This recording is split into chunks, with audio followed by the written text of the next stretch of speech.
Welcome to the stream. Also, first stream of the work week. No stream last night. Got caught up in other stuff, other activities. And also, I didn't feel bad. I thought there was going to be a chance that I wanted to take Monday off, especially after, what was it, like I could check. It felt like an 11-hour stream on Sunday. An unintentional 11-hour. Let me check. Yep, 11 hour, over 11 hours on Sunday. So I didn't feel quite bad. I was like, oh, there might be a chance I just take it off. Like I said, I got caught up in other things. But I'm also like, I think I ended Sunday and I was like, I think there might be a chance I just don't stream on Monday night. So I called it, basically. I called my shot. But we're here on a Tuesday, and I said, especially because I didn't stream Monday, I had said that I really have intentions this week of putting a good dent into Higurashi. And so we're starting quite, not super early, but early enough today.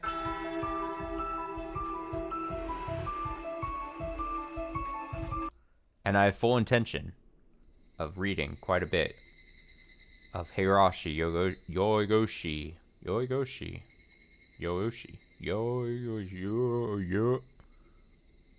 However you say it. However you say this console arc. And then, yeah, I think, again, I don't know for certain, but I have reason to believe that we're getting close to finishing this arc. I would imagine, if we're able to, focus up and read a bit today, quite a bit today, and then, I think we can finish this week. Not today, but sometime this week, like Saturday, when we pick it back up, maybe. I truly think.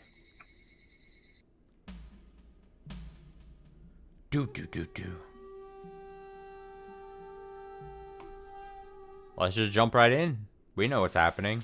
Everyone remembers. There's no confusion. Absent-mindedly sitting on the tatami floor slowly calmed me down. I think our main character here, perspective guy, is... He's like, I don't know I don't know my companion I came here with. I don't know who she actually is. I've got some doubts about her. I've got some doubts about this person who's calling herself Mion, but Mion should have been dead a long time ago, so who the hell is this? Is this a good ghost? There's a lot going on that way. So a lot of creeping doubts and suspicions and paranoia. But what else is new? I mean, honestly, that's the story of Higurashi, right?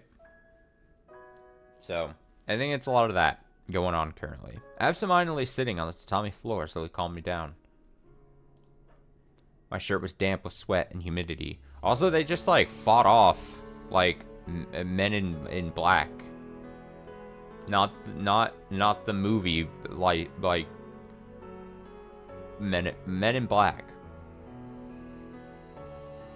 My shirt was damp with sweat and humidity. Also, we saw more reinforcement that Miyuki and this Mion person seem to have some kind of history or know each other, but are kind of cold and indifferent towards each other. Even though they both kind of kicked ass together. One with a blade, one with a gun. What the hell happened just a little while ago? Little by little, the gears of my head started spinning. Sonozaki-san was sitting a short distance away, grooming the sword she had just used. Miyuki-chan was sitting next to Tawada-san like nothing bad happened at all. Otoe still hadn't come back to his senses from the life-threatening shock we experienced just now. He was breathing erratically and it looked like he was waiting for someone to say something. Before long, Sonozaki-san was the first to open her mouth. Oh, right. As you know, I went looking for my car. But it was gone. As soon as we heard that report, we all fell silent. Hey, come on. Isn't that an awfully terrible thing to just come out and say? What do you mean? I mean, it disappeared. 確かに神社の石段を降りてそう遠くないところに止めたはずなんだけどさ。 I'm certain that I parked it somewhere not too far from the base of the steps leading to the shrine. それってどういうことだ？ Then, what does that mean? だからそういうことさ。 That's what I'm trying to say. 私の車も鬼隠しにあったのかね。 Maybe my car was demoned away.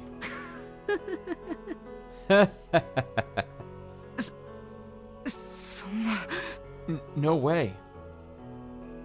Sonozaki-san's laughter echoed through the quiet assembly hall.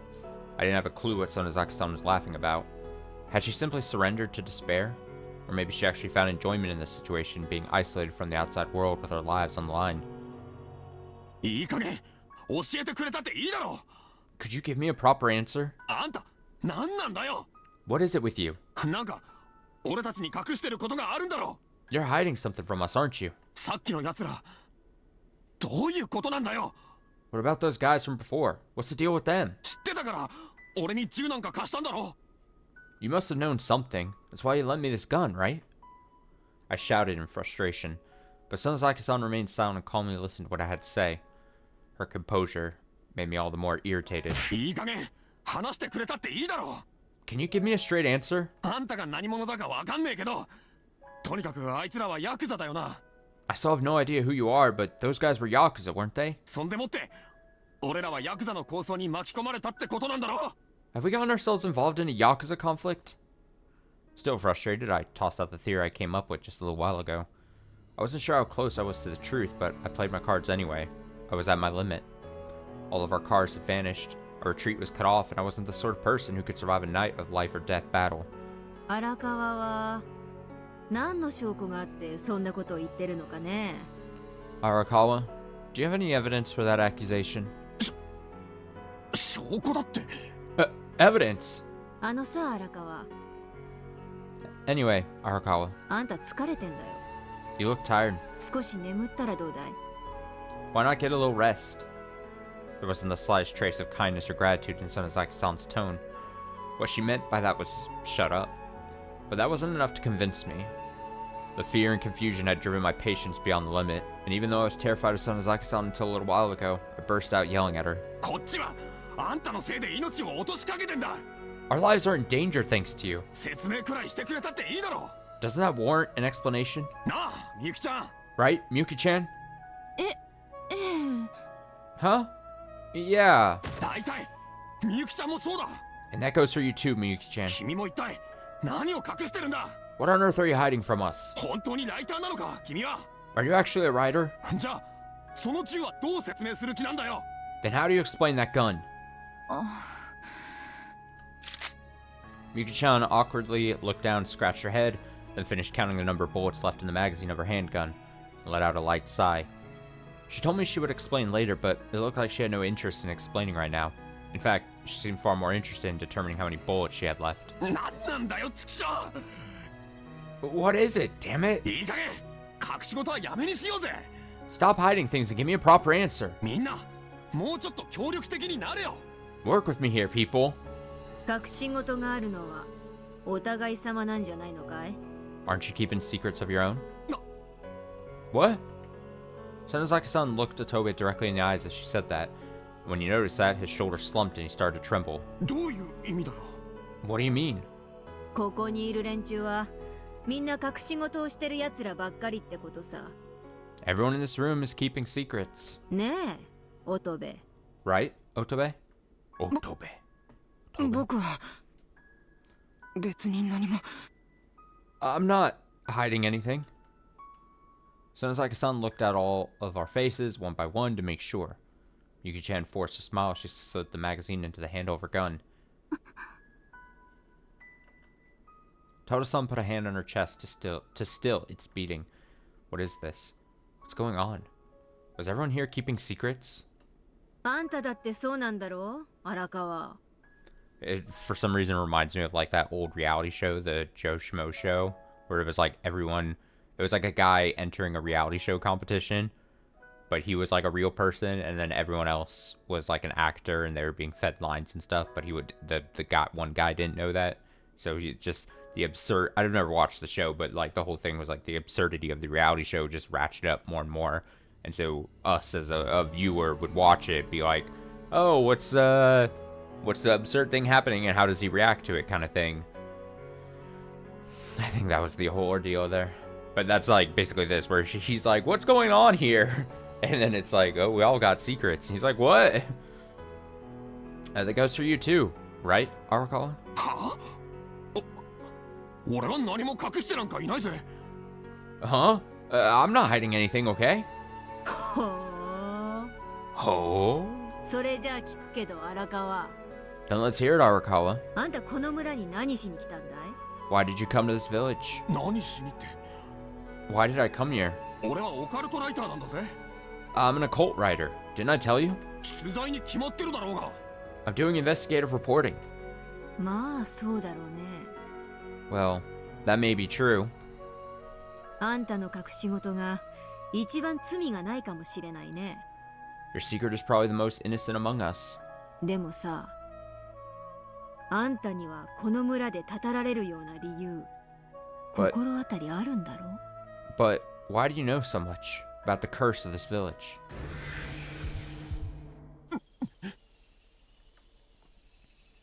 Right before my eyes, my hands started trembling restlessly. They struggled to maintain their grip on the plastic bottle I was holding. A cold sweat seeped out of my armpits as she said that. Ew. What? What was the meaning of that? No way. Could she know about that? How? 何言ってんだよ What are you saying? 俺には心当たりなんてねえよ I have no idea what you're talking about. 言いがかりはやめてくれ Stop throwing around false accusations. Sonozaki-san looked me straight in the eyes as I said that, like she was issuing me a challenge. But I couldn't endure it for more than a second, so I dodged it by taking a sip of tea in hand. なら言ってやるよ Then I'll say it. あんたがひなみ沢にこだわる理由 The reason you're fixated on Hinamizawa あんたの父親ひなみ沢のやつにたたられて死んでんだろ is because your father was cursed by someone from Hinamizawa, and it ultimately killed him, right? Dunk. I immediately dropped the plastic bottle. How does she know about that? 図星だったようだね Guess I hit the nail on the head. あんたの親父さん園崎の娘や生き残った少年に一体何をしたのかね What happened between your father, the Sonozaki family's daughter, and the young boy who survived? あんたが知らないとは言わせないよ I won't let you say you don't know, alright? What happened between your father, the Sonozaki family's daughter, and a young boy who survived? なんであんたがそれを Why do you know about that? 聞いているのはこっちさね I'm the one asking questions here. さあ答えてみなよ Go on. さあ Go on. Give me an answer. Well, 知らねえよそんなもん I don't know anything about that. 俺が知るわけねえだろ I don't. ふーん Judging by the tone of Sonozaki-san's voice, I got the impression she enjoyed watching me get upset. I looked back at Sonozaki-san with a challenging gaze, but unfortunately, couldn't disguise my excessively labored breathing. Sonozaki-san's eyes had the stillness of a corpse. I'd never seen a person with eyes like that before. Honestly, it was uncanny. Long ago, my father was a reporter for a weekly photo magazine. The fierce competition between rival magazines required intensive investigation in order to survive. And so, in 1983, my father interviewed a boy and a girl who were fortunate enough to survive the Hinamizawa gas disaster. Oh yeah, we kind of saw this in one of the bad endings, right? I immediately kind of forgot that was... But yeah, he had the tapes and he listened to the... Okay, that makes a little more sense. I was a little confused just because I had briefly forgotten. But yeah, during one of the bad endings, we got this explained. That his father was the interviewer. The boy was the sole survivor of the school bombing incident perpetrated by another female student. Then, police brought him to the Okinomiya police station to hear his testimony about the incident. Spent the whole night there, which is why he survived the gas disaster the next day. However, he suffered intense mental trauma from losing his parents, classmates, and the entire village all at once, so the boy was hospitalized shortly thereafter. And though the girl lost her sister in the bombing incident, she escaped harm thanks to returning to her home in Okinawa, but she was just as traumatized as the boy. So, my father snuck into their hospitals and heavy-handedly coerced them into telling him their stories. But the boy died a few days after his interview. Cause of death was unknown, but I later heard he was killed by the curse. Not only that, but the content of those interviews included eerie and mysterious predictions, which ultimately gave more weight to the curse theory. Shortly after that, my father suffered mental instability. He was dismissed from one case after another, and in the end, he couldn't even write a coherent sentence, so they fired him. After that, he returned to his hometown and spent his days lazing about. Ultimately, he drowned to death just as the girl he interviewed prophesied. Right. That's right. I remember. I'm certain that girl's last name was Sonozaki, so she must be a relative of this Mion Sonozaki. Many things happened after that, but in the end my grandparents gave me my father's diary and interview materials. I took those bizarre and eerie materials and compiled them into a story about weird supernatural phenomena, then submitted it to the editorial department. That article garnered a surprisingly strong reception, and had a bit of a surge in popularity once it got posted on some news site online.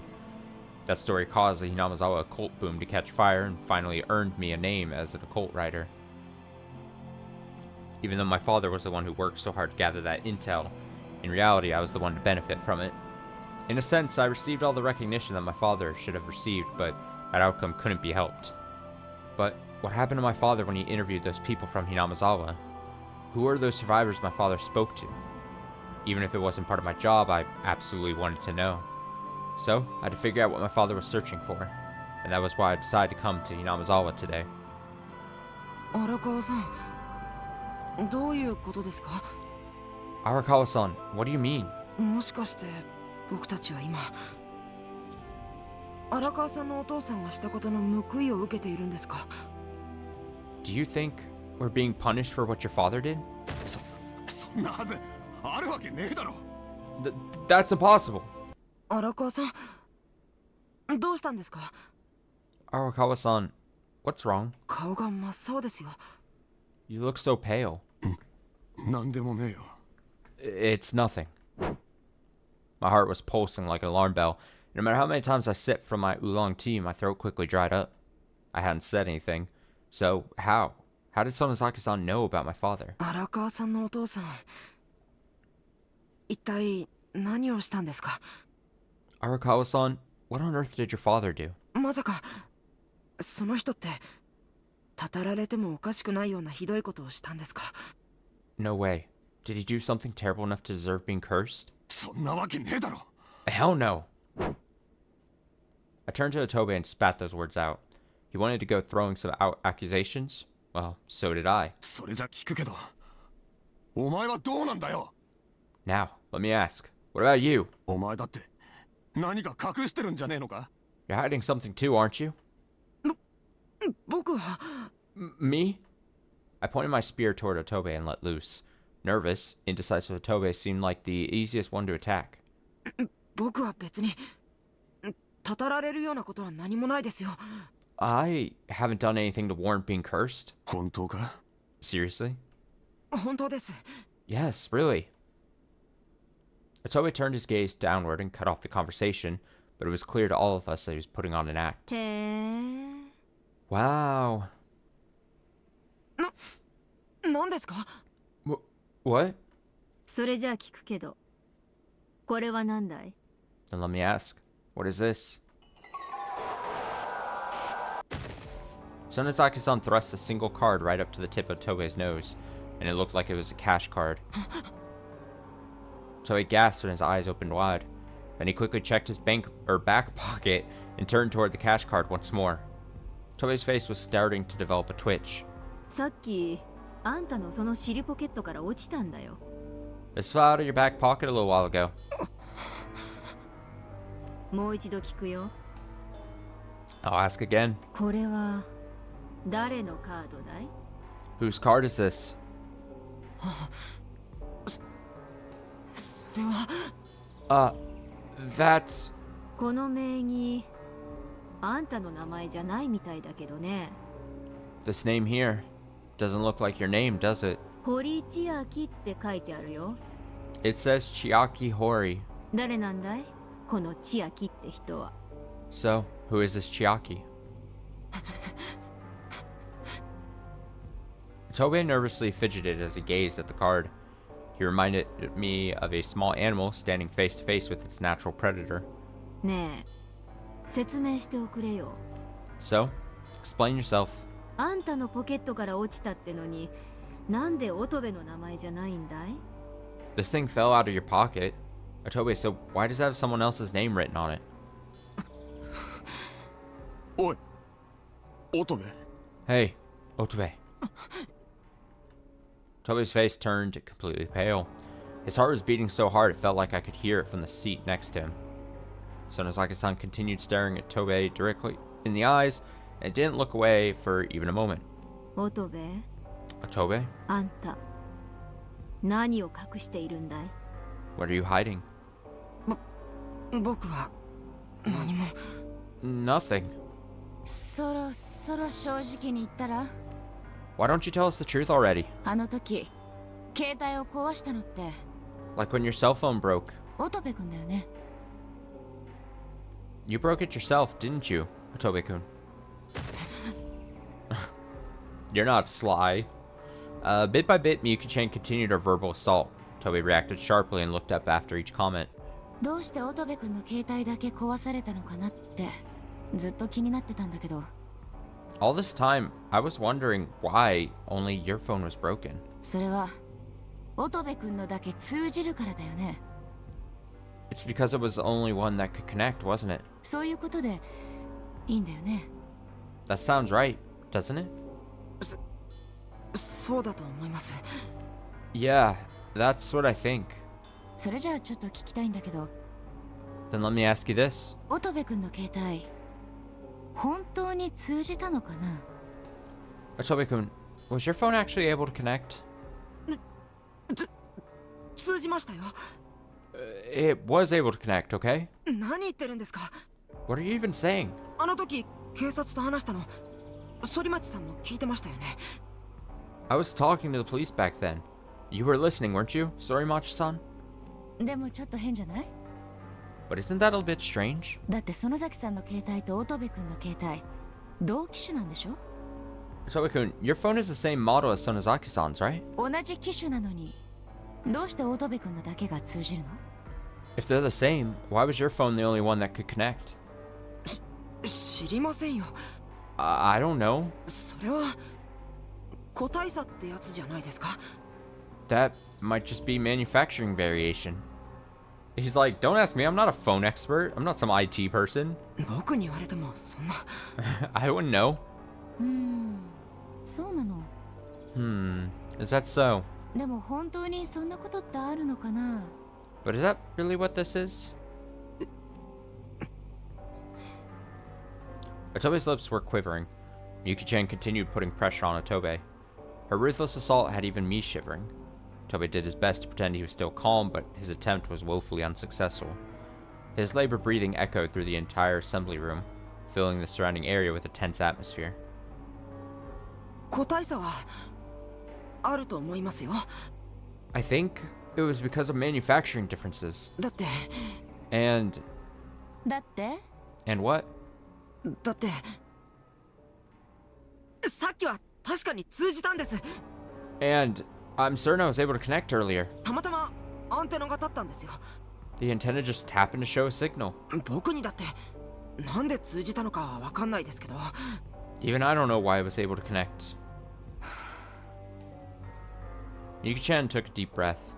My initial impression of Miyuki-chan as a lively, earnest, cute girl was all but gone. Replaced with that was the visage of a bird of prey stalking a small, defenseless animal. そういうこともあるのかもしれないね。 That may be true. ですよね。 Right? だから別に変でもなんでも。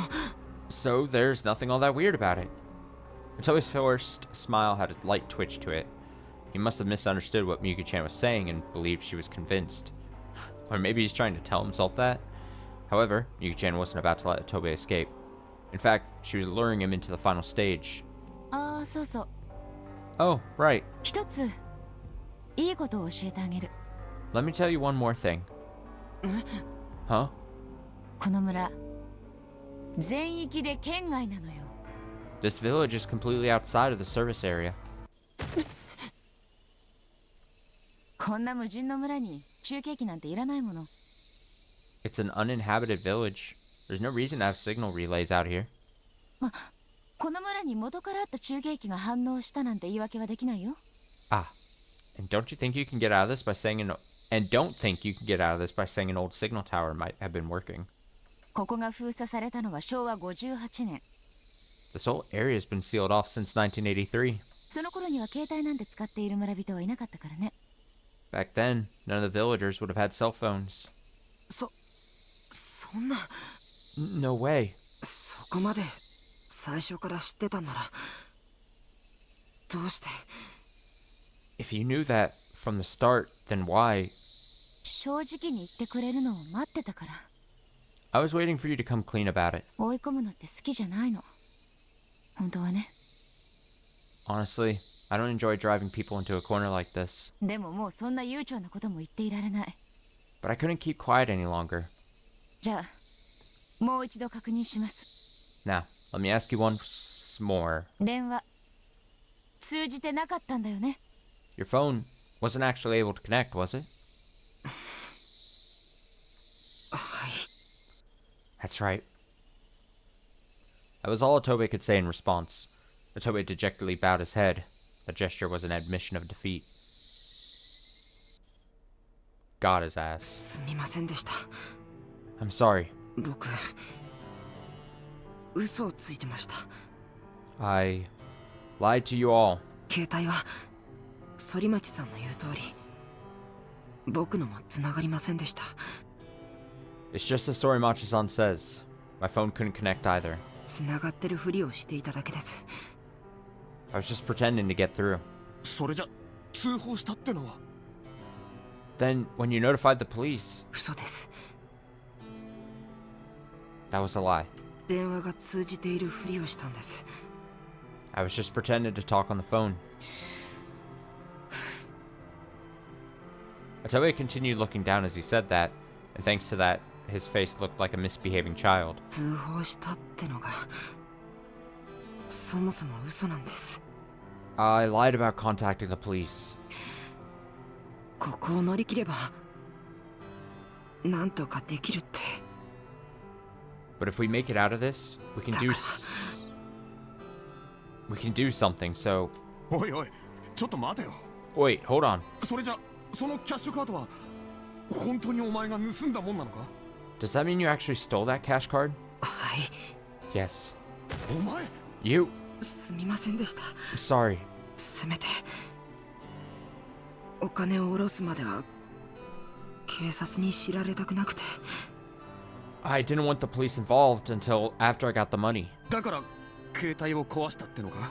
That's why you broke your phone? はい。 Right. 僕の携帯も繋がらないってことをバレるのが怖くなって。 I was afraid someone might notice that my phone couldn't connect. それでもう隠し通せないと思って。 If that happened, I wouldn't be able to hide it any longer. 隠しているのはそれだけじゃないでしょ。 That's not all you're hiding from us, is it? キャッシュカードをどこで盗んだの？ Where did you get the cash card from? もう隠し事はやめようよ。 No more secrets. Otoe drooped even further down as Miyuki-chan asked that in a scathing tone. He drooped more and more, till he couldn't go any further. 乙部、全部話しちまいなよ。 Otoe, tell us everything. あんたがどうしてそんなにビクビク怯えてばっかりなのかさ。 What are you so frightened about? それは Well, 僕は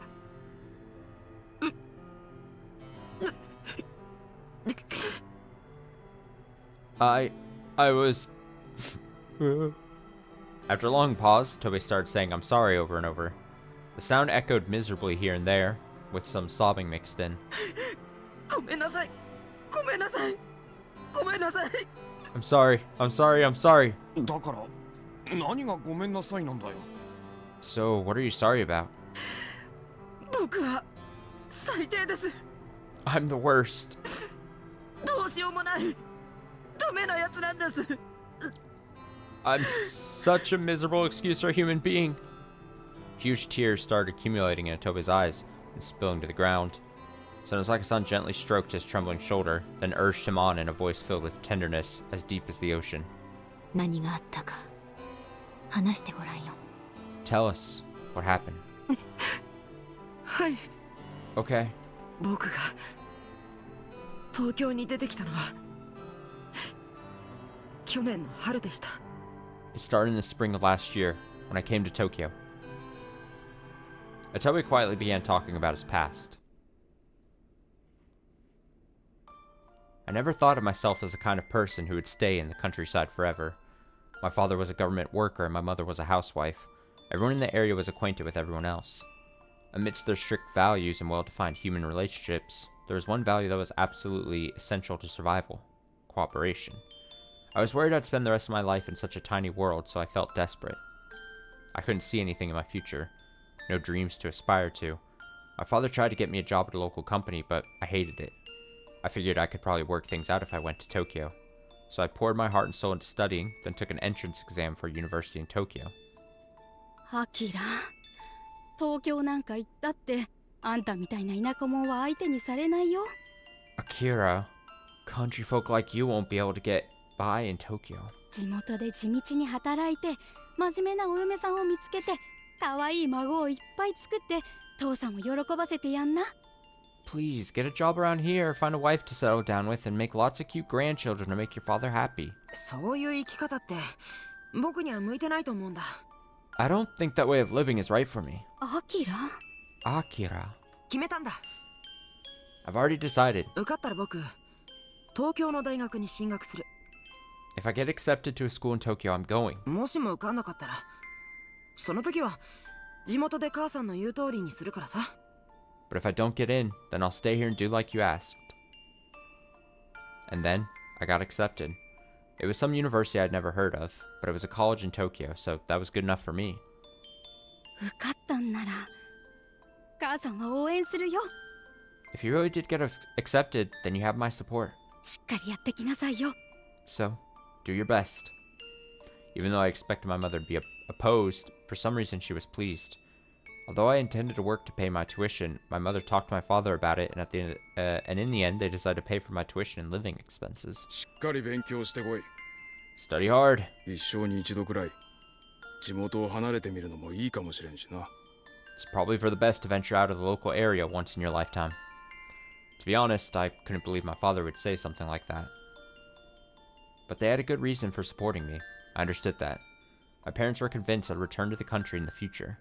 Traveling to Tokyo was just a momentary event. Tokyo was just a momentary event, just a little longer than a vacation. That way of thinking was what allowed them to send me off. The money my parents gave me was like a chain shackled to my ankle, a debt to be repaid. They saw it as an investment so that I'd be forced to return to the countryside right away if they were ever to take it away. But I wouldn't stand for that. I had no intention of ever going back there. I intended to plant my roots in Tokyo once I got out of college. アキラ、しっかり勉強してくるのよ。 Akira, stay hard, study hard. 早く Stay 一 hard. 人前になって父さんに楽をさせてやんなさいよ。 Make a man of yourself quickly, and make your father happy. 今まで世話になりました。 Thank you for looking after me until now. 母さん元気で。 Take care, Mom. アキラ、何堅苦しいこと言ってんのよ。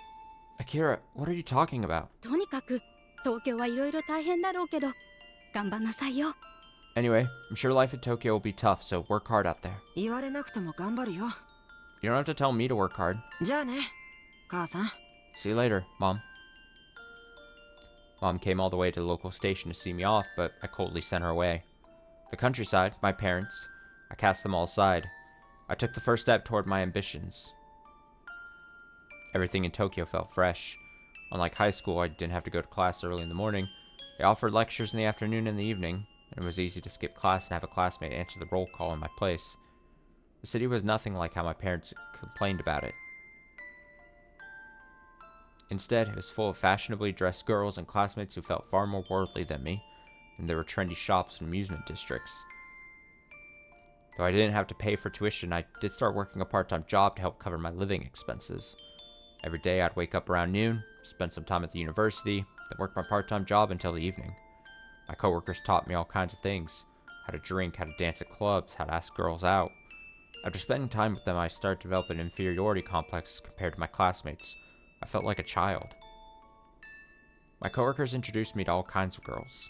Shortly after starting college, I began going out with a girl living in a luxury apartment complex in Aoyama. Aoyama? She had a long, slender neck, like a giraffe. Girl, I like your neck. She dressed to match cutting-edge trends and wore lots of expensive accessories. She felt like a real Tokyo girl, and I liked that about her. But she was an expensive girl. Oof. Poor guy here. She worked at a cabaret club, so she brought in far more income than me, but she never opened her wallet for anything. Oof. Meals and entertainment were always on me. I believe that's a man's responsibility. Shopping was one of her favorite pastimes, so I'd buy something for her anytime we went anywhere together. I bought her all kinds of matching clothes. I was surprised to learn they even made t-shirts that cost 50,000 yen a piece, but I was also impressed that there were people in Tokyo who could drop 50,000 yen on something like that. And she bought those expensive t-shirts without a second thought. She said she wanted me to wear it, so I bought one for myself too. I thought about how these flimsy t-shirts could cost $50,000, or 50,000 yen. It just says 50,000. And my heart ached to know that an entire week's worth of pay would go to a single t-shirt. The store clerk recommended some cool-looking clothes that matched the t-shirt, so I even bought some jeans and a sweater to go along with it. Since my feet were in the door, I bought some matching boots too. Combined with the jeans, t-shirt, and sweater, came to a total of nearly 300,000 yen. When I pulled out my wallet to pay for all the clothes, I noticed it looked shabby too, so she and I went to a discount shop and bought a brand name leather wallet. And then I noticed how much my worn-out cheap watch illustrated my meager upbringing. I was prepared to dive in head first by that point, so I bought a brand name watch from a pawn shop. I felt 2 or 3 times as cool anytime I was around her. I felt like I was being reborn, and it felt good. I was no longer the pathetic Akira Tobe who was harassed by his friends and always fought with his parents. I was a completely new Akira Tobe, full of youthful freedom, who took cute girls and cool clothes out in the constantly changing world of Tokyo. That's what I wanted to be. I ended up going to school less and less often. I stopped talking to my classmates and spent more time with my coworkers. And when I did occasionally go to class, I had no idea what any of it meant, and I no longer had friends to ask questions. I didn't enter college to study in the first place, so I finally stopped going to school at all. However, living above my means was really hard. No matter how much I worked, how much I spent on clothes, how much I treated myself to luxurious meals and kept up my appearances, somewhere deep down I still felt empty. In order to fill that void, I kept spending time with my girlfriend and I kept earning money at my part-time job. In order to be the Akira Tobe I wanted to be, I needed money. I always say, I mean, this is almost kind of self-inflicted, so it's not like triggering my anxiety too much. But man, money woes are something that no matter what point in my life, I feel like I'll always be, whenever I see it portrayed in, like I always say, in any kind of media form, movies, games, whatever, just like sets off some anxiety, like flag in me. And that'll probably never change for me. Okay, it didn't take long before I started taking out small loans to get the money for these activities. My parents transferred money each month to pay for rent, but I started using that to pay the debts that were piling up left and right. I'd accumulated debts 10 times that amount. I even borrowed money to repay my debts. 君の人間性を信じて無担保で100万円貸してあげますよ。I believe in you, so I'll offer you a loan of 1 million yen with no collateral. でも言っときますけど、こういうことは今回だけですからね。But let me just say, this is a one-time thing. 君だからこそ貸すんです。I'm only doing this loan for you. 君は根は真面目で才能もあるんだから。Because you're diligent and talented. 君なら返せると思うから、これだけの金を無担保で貸すんです。I'm lending it without collateral because I believe you'll be able to repay it. 君だからこそ。This is just for you. Uh-oh. Invited by those sweet words, I turned to street money and black market lending. The compound interest continued to accumulate, and the outcome was inevitable. I fled the apartment I was living in under the cover of night. I lost contact with my girlfriend right around that time. Oof. All that money you wasted on the girlfriend and you just had to abandon her because you're getting chased by loan sharks. Holy. Oh, no. Eventually, collections agents started coming to my school in part-time jobs, so I had no choice but to find a new job. I cycled through several jobs after that. Couldn't work in a single place for long, or the collections agents would find me. I didn't have a place to call my own, so I couldn't make friends at work either. Nobody was interested in talking to a debt-ridden person like me in the first place. But even if I worked morning until night and only spent the rest of my time sleeping, I couldn't raise more than 300,000 yen in a month. There was nothing I could do to keep up with the interest compounding each month, much less make payments toward the principal. It's time for him to just look to the heavens and scream, "I declare bankruptcy!" No matter how hard I worked, and even with a wage increase of 10 yen per hour, it did little to reduce my debt. So I calculated how long it would take to repay my debt living like this. 70 years. I couldn't go back to college. I wasn't able to attend a single class, so couldn't get any credit. If I leave the university, I won't be able to find a job. It's not impossible to get a proper job as a high school graduate, but it had already been so long since I graduated that I couldn't do it. There's no way to explain that gap after entering college. And even if I could get a real job, collections agents would show up there and ruin it soon enough. I couldn't talk to my parents. My parents would be shocked, outraged, and abusive. In the end, they'd forsake me. My father would beat me and my mother would coldly watch. They'd shout, "We believed in you," with tears in their eyes. It was plain to see what would happen back at home. I didn't want to go back to the countryside. In other words, I had no choice but to live my life jumping between part-time jobs paying just 800 yen per hour. And I'll spend an entire lifetime trying to repay a debt that can't be repaid in a lifetime. A crushing sense of vain effort caused me to give up on working altogether. What awaited me afterwards was a life of peering out the shut curtains of my tiny 4.5 tatami-sized apartment to make sure there weren't any collections agents between here and the convenience store 30 meters away. I couldn't go shopping if collections agents were out there. I'd keep quiet and spend the rest of my day at home. And traveling more than 30 meters away was out of the question. There was a risk I'd get kidnapped if the collections agents found me. I even hesitated to step out of my apartment to take the trash out in fear of collections agents wandering around. Then I finally realized my life had reached a deadlock. I still had the same cell phone number, but I had no desire to check the incoming messages. More than 20 messages arrived on the answering machine every day. お金貸すとき、生命保険に入ってもらったよね。You received life insurance when you borrowed this money, you know. ご遺族には迷惑がかからないようにするからさ。That way you won't be a burden to your bereaved family. 意味、わかるでしょ? Do you understand what I'm saying? Beep. いつまでも逃げられると思うなよ。Do you think you can keep running forever? Beep. とりあえずさ、連絡くれない? For now, why not contact me? いい稼ぎ先紹介するよ。I can introduce you to a good source of income. 黙って言う通りにしてくれるだけで、うちの利子はチャラになるからさ。Just do what I tell you and I can have the interest on your debt forgiven. 利子だけだけど。Only the interest, though. Beep. もしもし、アキラ？ Hello, Akira? That was my girlfriend's voice. ご無沙汰。It's been a long time. 久しぶりにアキラが住んでたマンションに行ってみたけど、なんか怖い人がうろうろしてて全然近寄れないよ。I went to your apartment for the first time in a while, but some scary people were wandering around, so I couldn't get close. どうなってんの？ What's going on? I didn't detect a hint of concern about me in her voice. She probably found a new boyfriend after she got sick of me, but she got so sick of him too, and that's why she's calling me. Ooh, I had a feeling that was the case. Friends are disposable. I remember her saying that once before. She goes out with people when they're convenient for her, and replaces them as soon as they become inconvenient. According to her, we live in an ever-changing era, so there's no way to know who might drop out of your life, or when. You have to keep a watchful eye to ensure the people who are left behind don't hold you back. In order to avoid falling victim to bad situations, it's important to always check the people you deal with to ensure they're worth keeping in touch with. いろいろ大変そうだけど、頑張ってね。Seems like you've had a lot of troubles, but do your best. じゃあね。 See ya. She's like, I don't want to have to do. I don't know why I called you. I'm not dealing with this. Click, beep, beep, beep. That was all she said in her message.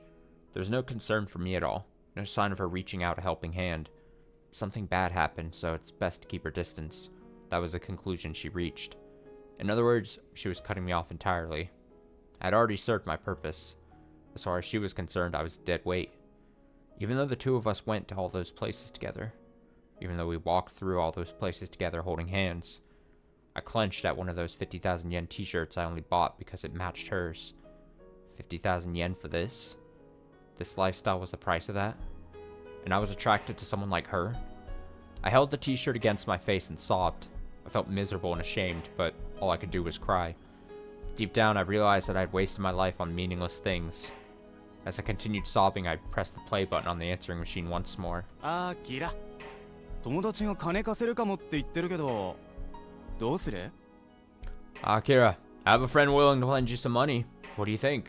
利子ちょっと高いけど The interest is a bit steep, though. Oh yeah, that's great. Yeah, let's rob Peter to pay Paul right now. Let's get that going. Beep. KC スポーツクラブですが、会費が3ヶ月分未納となりましたため、大会手続きを取らせていただきました。This is Casey Sports Club. Since your membership fee hasn't been paid for 3 months, we've had to cancel your membership. 未納分につきましては、Regarding your unpaid balance. Beep. 加賀大学事務局ですが、次期履修予定表が未提出になっています。This is the Kaga University staff office. You still haven't filled your schedule for the upcoming semester. 至急大学へ。Please come to the university at your earliest convenience. Beep. 居酒屋100万石の店長やけど、お前もう来んでええわ。This is the store manager of the Million Stones Tavern. Don't come back again. 無断欠勤はうちは速攻でクビなんや。On account of your chronic unannounced absences, you're fired. てめえ、世間を舐めたらあかんで。You really need to get your shit together. Beep. None of it mattered. These were people I thought I was close to, people I respected, people I believed would offer to help if I was in trouble, but every one of them turned their noses up at me. The reality of that was difficult to bear alone, but it couldn't be helped. I brought this on myself. This is the price of the selfish life I've been living. Nobody will lend a helping hand to someone like me. Everyone will look down on me for putting up a fake front. I pushed everyone away, so I don't have any friends left. And then, the last message on the answering machine was... アキラ、元気でやってるの？ Akira, are you doing well? It was a familiar voice. 母さん Mom? 電話はつながらないし、手紙を出しても戻ってきちゃうし。I can't get a hold of you on the phone and all the letters I send you get sent back. あんた元気でやってるの？ Are you doing alright? My chest tightened. What? After all this time? I kept gazing at the flashing button on the answering machine. I should have been disgusted to hear my mom's voice, but as soon as I did, tears came overflowing. Even though I despise so many things about my mom. What is this? Why am I crying? Mom always tried to do whatever Dad wanted, and she was always good at reading his mood. So, Mom always tried to control me to meet Dad's whim. Say this to improve Dad's mood, do that to make Dad happy, but don't do anything he wouldn't like. My father said that men had no use for literature, so he only ever bought me scientific journals. Even though I liked geography, my father believed that history was more important, so he forced me to learn Japanese history. He said that music wasn't suitable for men, so I had to abandon the woodwind concert ensemble I had wanted to enter since elementary school. In the end, I joined the kendo club, but it didn't suit me at all. I just wasn't very good, so my upperclassmen bullied me over my lack of drive to improve. I lost all my self-confidence, so I started acting more timid and distancing myself from my classmates. The boys made fun of me all the time, and the girls constantly giggled at me behind my back. Yeah, I still remember those miserable days in the countryside. I don't want to go back there, ever again. But I can't stay here either. I have nowhere to go.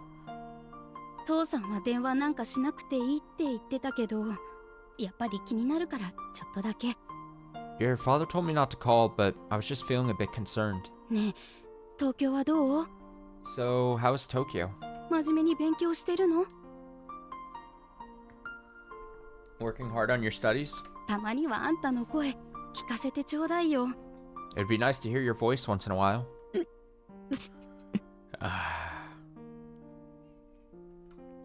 Obviously not the exact same situation, but this kind of fucking hits me hard. It's kind of situation. As if I could call them. No matter why she called, I decided it was best not to tell her about how I was feeling. あんたの夢ってのが何なのか、母さんにはわからないけど。I may not understand your dreams, but 頑張んなさいよ。 please do your best. あんた頑張ればできるんだから。 You can do it if you give it your all. 母さんはいつでもあんたの味方よ。 I'll always be there for you. That can't be true. Even though I thought that, I still wanted to believe in my mother's love. Mom will always be there for me. Is that really true? Was she actually trying to encourage me? Then please help me, Mom. I don't know what to do and it's painful. Please help. 父さんはまだあんたのこと怒ってるけど、 Your father is still a bit upset with you, ちゃんとしたあんたを見たらきっと認めてくれるはずだからさ。 but I'm sure he'd accept you if he could see you living a respectable life. 頑張ってね、アキラ。 Do your best, Akira. Click. Beep, beep, beep. メッセージは以上です。もう一度聞くには1を、保存するには Message complete. To listen again, press 1. To save, I erased all the messages and stared at the phone. My vision was fogged over with tears. If you could see me living a respectable life, it was no longer possible for me to live a proper life. Where did I go wrong? What was it I wanted? I felt so miserable I truly wanted to die.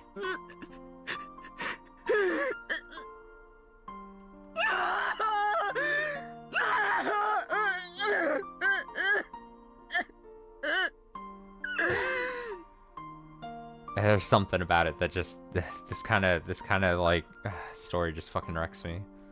It's all so sad. Like it's so, I don't know what it is. Like obviously a lot of Higurashi stories are sad and things happen and everything, but like, and it's like weird because I'm picking this like side character that we've only been seeing now for several streams here, but yeah, this kind of like backstory and story just, it's like,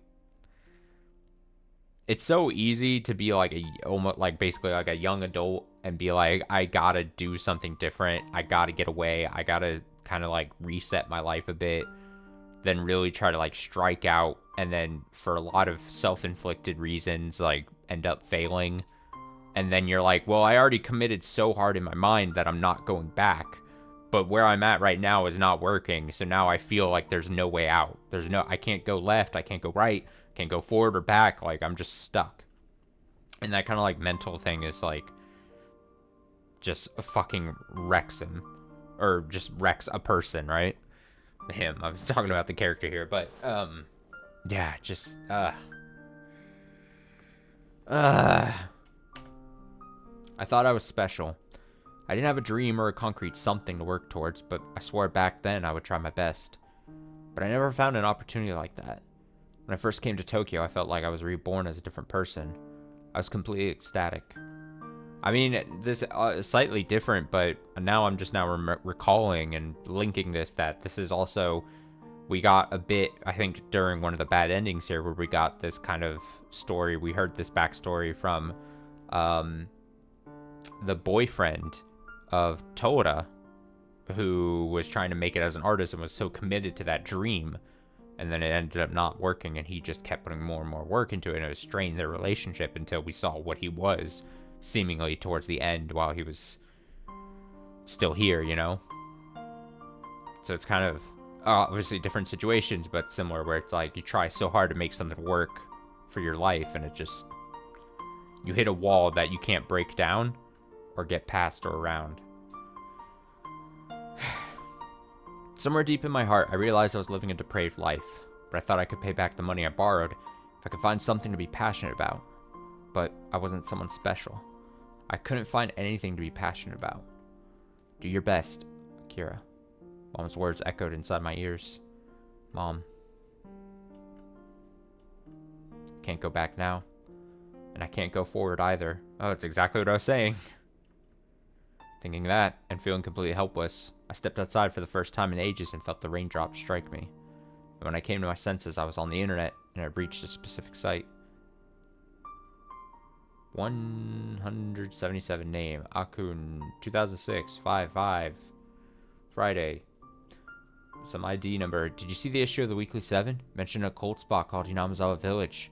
Don't think they'd find us in a place like that. What do you think? Next entry. I read the Weekly 7. Sounds good. Mentioned the gas disaster happened in June, so there should be even fewer people around then. How about the second Monday in June? If you can, I'm sure the weather will be nice. Chiaki. I hope it'll go well this time. Is it okay to do this with just 3 people? somewhere out there. I felt something resembling human warmth, and when I noticed that, I wrote too. Tobe, I'd like to come too. Looking forward to it. I let out a huge sigh after writing that. Death would be more appropriate for someone like me. I no longer cared about being alive. Ooh. そうして集まった仲間は3人。 Ooh. And so, I gathered together with 3 like-minded people. 僕を入れて4人でひなみ沢村で一緒に死のうということになりました。 4 of us decided we wanted to die together in Hinamizawa. One of the lights in the assembly hall started to flicker erratically. Nevertheless, Tobei completely ignored the light bulb and continued his story. しかし参るよな。 Still, this is awful. 俺の書いた特集が自殺場所を決める決定打になるなんてよ。 I never thought my article would be used to determine a suicide spot. やりきれないぜ。 It's too much. すみません。 I'm sorry.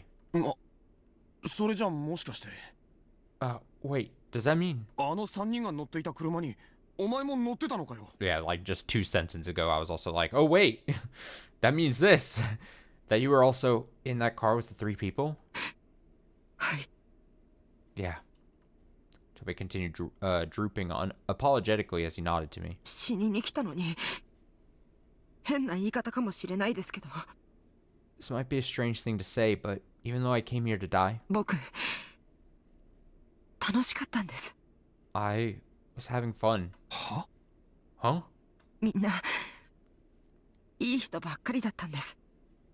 Everyone was so nice. 今日、いえ、日付が変わったからもう昨日。 Today, well, the date has already changed, so yesterday. とにかく昨日初めて会ったのにずいぶん前から友達同士だったみたいな気がしたんです。 Anyway, even though I only met these people for the first time yesterday, they felt like they had been my friends for a long time. Toby began speaking once more, and nobody tried to interrupt him. The sky was nice and blue that day, just like Machi-chan wanted. We all lived fairly far apart, so in the end we decided to meet at Tokyo Station. The first time I came to Tokyo Station, back in last spring, was when I felt my first taste of the city. Businessmen dressed in fancy suits and gorgeous office ladies that looked like they belonged in magazines were hanging out at exotic foreign coffee shops, and the station was surrounded by tall, stylish buildings. The clamor of people was like the omnipresent background noise of an urban area, but now I was able to recognize that every last one of them had no bearing on my life. Back then, everything was shining bright, but now it all looked so dingy. All the things I once longed for were ostentatious phonies. はじめまして、あっくんこと芥川です。 Nice to meet you. I'm the user called Akkun. My name is Akutagawa. Akkun, huh? The man smiling and bowing his head in front of the car was surprisingly a man roughly in his 40s. He had a gentlemanly aura, like all the businessmen from around here. A man like him wants to commit suicide? I couldn't hide my surprise. マチこと、マチコです。 And I'm Machi, short for Machiko. 短いお付き合いだけど、マチって呼んでね。 We won't be knowing each other very long, but feel free to call me Machi. Machi-chan looked like she was still in her teens. She was wearing really pretty makeup, but she was probably still in high school. Her skin was shiny and she had a mini skirt stretched across her slender legs. She seemed like a perfectly normal girl, the likes of which you'd find anywhere. Why would a girl like her? 私は千秋。 I'm Chiaki. 本当の名前も千秋で、ハンドルネームと一緒なの。 Chiaki is actually my real name, and my online handle too. Chiaki-san bashfully said that. She was a beautiful woman in her late 20s. She had a gentle demeanor, gave off the atmosphere of someone living a wealthy lifestyle. She was dressed in nicely tailored clothes like me, but her elegance and dignity were out of this world. She felt like a platinum-level, truly refined lady. どうも、僕が乙部。 Nice to meet you. I'm Otobe. 乙部です。 Otobe is my real name. As I bowed my head, I looked around to make sure no collections agents were nearby. そんなに不安がらなくても大丈夫だよ、乙部くん。 You look nervous, but don't worry, Otobe-kun. みんな死ぬのは初めてなんだ。Jesus. After all, this is everyone's first time dying. Akutagawa-san could tell I was feeling nervous, so he gave me a reassuring smile as he said that. He thinks I'm afraid to die, but the truth is, I'm not scared at all. The fact that I was going to die soon actually had me feeling excited. I was feeling more stressed about my first real-life meeting with my internet friends. I was about to get in a car with strangers and go somewhere, but I was happy to be going with other people rather than my own. Eventually, the car took off with Akutagawa-san. I always gotta slow down there. Behind the wheel, I took the passenger seat and the ladies were in the back seats. Even though I was in the passenger seat, I ducked my head down to avoid being spotted by any debt collectors who might be looking at the car. I was able to raise my head and feel some peace of mind after the car got up to a decent speed. Chiaki-san held some sweets out to me. よかったら食べて。 Would you like one? うちの近所のパティスリーのなんだけど、結構美味しいのよ。 They're from my local bakery and they're quite delicious. どうも。 Thanks. God, it's so fucking like they've made like a suicide pact and then they're just like, oh, let's have a fun time as we ride to this village, this ghost village. Ugh. God, this is some depressing shit to be reading about on a Tuesday. What a part we're at. The candy was full of butter and brandy, very tasty. The flavor itself was great, of course, but it was a nice feeling too, sharing something tasty with someone else. That alone was enough to remind me of what it was like to experience happiness. 私もチョコだけどいいかな。 I brought something too. Care for a chocolate? I received a chocolate from Machi-chan. It must have been foreign chocolates because the package was in English. It looked nice and sticky on the inside too. That was the first time I ever tasted chocolate like that. すっごく甘いでしょ。 Huh. It's so sweet, huh? でも食べるとハマっちゃうんだよね。 But there's no way I can eat them all. 安かったから箱買いしちゃったんだ。 I bought a whole box because it was on sale. I mean... そうしたらすっごく余っちゃって。 But it ended up being way too much. もう一個どう？ Care for another? Machi-chan said that gleefully and handed me another. Her smile was bright and carefree. I never thought someone could smile that earnestly about eating junk food. いい天気だね。 This is some great weather, huh? Also, this might sound weird. I kind of want to know the backstories of like these other people in the car. I want to know why this 40-something-year-old guy is like online with fucking a young, basically 3 young adults. Someone maybe in high school age being like, oh man, there's just so many fucked up things going on here. I mean, I know that's the point. You're supposed to read this and feel depressed, but like, ugh. I want to know what the middle-aged man, how did he get into this situation? It's some great weather, huh? 晴れてよかった。 Nice and sunny. 最後の日だから、お天気くらいせめて味方してほしいよね。 Like if I'm someone who wants to just end my life, not to get really dark about this or whatever, but if I'm someone who wants to end his life, and I also am doing it as a group, and someone in the group or most of the people in the group are also young enough to be my own kids, I'd be like, I'm kind of the adult in this situation. I feel like this is optics-wise very bad. I mean, clearly he doesn't care because he's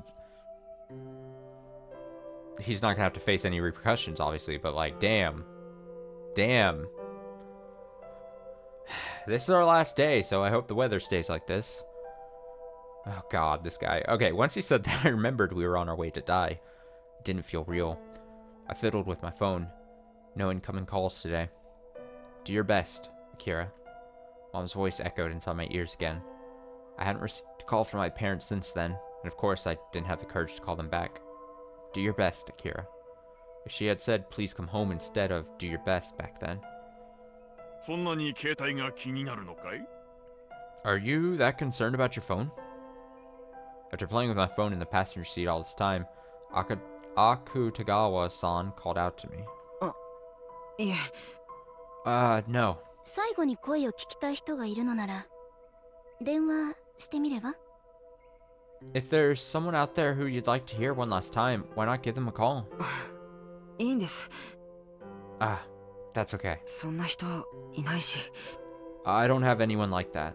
そう？ Really? 時間はまだあるんだから気にしなくてもいいのよ。You still have time. There's no need to worry. 大丈夫です。 I'm fine. 本当に、もう。 Really, that's all. I powered off my cell phone. Eventually, the car pulled into Shishibone City and began climbing the mountain road. そろそろだね。 It's almost time. Machi-chan reapplied her mascara and touched up her lipstick. Her face looked radiant, like she was all set for a date with her lover. After arriving in Hinamizawa, we parked the car in a suitable location and started making preparations. Even up until this point, it felt like a fun group project. 幽霊出ないね。 No ghosts, huh? 死者の村って言うからちょっと期待したのにな。 They call this the village of the dead, so I expected something more. 死んだ家族に会えるかもって。 I was hoping to see my dead family. でもどっちみちもうすぐ会えるんだけどね。 But anyway, I'll be able to see them soon enough. 家族、死んじゃったんですか? Your family's dead? Yeah. After that one word from Machi-chan, everyone began sharing their personal stories. I was surprised to hear it. Everyone had their own tragic episodes that drove them to suicide. Machi-chan lost her entire family. Akutagawa-san was saddled with the debt of others. Chiaki-san lost her husband. All of them did everything in their power to keep going before turning to suicide. I, on the other hand, I was full of myself, and I did whatever I liked. I just fooled around with my own satisfaction, for my own satisfaction, and suffered the consequences of my actions. I was ashamed. Honestly, I was so ashamed. 夫にもっとしてあげられることがあったんじゃないかって今日までずっと思っていたの。 Even up until today, I couldn't stop thinking about how I could have done more for my husband. 一番大切な時期にそばにいてあげられなくてごめんなさいってどうしても伝えたい。 I wanted to tell him by any means necessary. I wanted to apologize for not being by his side at the most precious of times. どれだけお金を稼いでも使えなかったら意味がないものね。 It doesn't matter how much money you earn. It's pointless if you never have a chance to spend it. Chiaki-san reached into her handbag as she said that. あの人が事業で成功して得たものよ。 This is what he gained from all his tireless work. 私にはもう必要ないから I don't need it anymore. 届けてあげようと思って。 So, I thought I should deliver it to him myself. She pulled a bank book, a signature stamp, and a cash card out of her bag. Oh man. I was fixated on those items. I heard a faint voice inside my head. This is what he gained from all of his tireless work. Just how much is in there? With that money, could I start all over? 体がボロボロになるまで働いて結局あの人過労がたたって死んじゃったの。 He worked his body ragged, and in the end he worked himself to death. そんなに頑張らなくてもいいのよって伝えればよかったのに。私見て見ぬふりをしてた。 I wish I had told him not to work himself so hard, but I pretended not to see it. あの人が稼いだお金で楽な暮らしをしながらあの人が仕事にかまけて私との時間をないがしろにしていることを恨んでさえいた。 Even though he earned all that money to give me a carefree life, I resented him for not spending enough time with me. 私妻失格だったのね。 I wasn't fit to be his wife. 今から別の人と結婚してもう一度やり直せるんじゃないんですか? From here on, couldn't you marry someone else and start over? え? Huh? Even though I knew I was speaking out of place, I couldn't help but say something. That's not something worth dying over, is it? Because that was enough money to keep on living without bothering anyone. I don't have anything, and there's nothing else I can do, so I chose to die. And yet, why? 乙部君、そういうことは。Otobe-kun, that's none of your... いいえいいのよ。 No, it's alright. 私が愛していたのはあの人だけ。 He was the only one I loved. これからももう誰も愛するつもりはないし From now on, I'll never love anyone else. 死んであの世であの人のためだけに生きていきたいの。 He was my only reason to live. 今度は夫婦で手を握り合ってずっと寄り添っていたい。 Next time, I hope we can hold hands as husband and wife and stay together forever. Chiaki-san interrupted Akutagawa-san to say all that. Chiaki-san was about to die with all that wealth. My heart was beating like mad while I listened to her story. To start over. With that money, I could pay off my debts and start a new life. As I listened to Chiaki-san's story at the end, on that road to death, a feeling of hope started to emerge inside me. それじゃあ This is so 今度は fucked. 乙部君の話を聞こうか。 Well then, would you like to share your story next, Tobe-kun? はい。 Oh, sure. Before I realized it, it was my turn to share my story. But now my heart was bursting with hope. I no longer had a reason for wanting to die. I wasn't sure exactly how much she had, but with all the wealth Chiaki-san had right there, with that money I could start over. Yes, I don't want to die. I don't want to die. I don't want to die. I don't want to die. I don't want to die. I don't want to die. I don't want to die. Not when I still have a chance. My selfish desire to live. My pathetic, ridiculous desire to see another day. Haunted by those thoughts, I struggled to force a smile and painfully bit down on my tongue. 無理に話すことないわ。 I won't force you to say it. もうおしまいにしましょうよ。 Let's stop this for now. 乙部くん、 It's okay, もう大丈 Tobe-kun. 夫よ。 It's okay, Otobe-kun. 全部もうすぐ終わるから。 It'll all be over soon. ようやく苦しみから解放されるの。 We'll finally be released from our suffering. はい。 Yeah.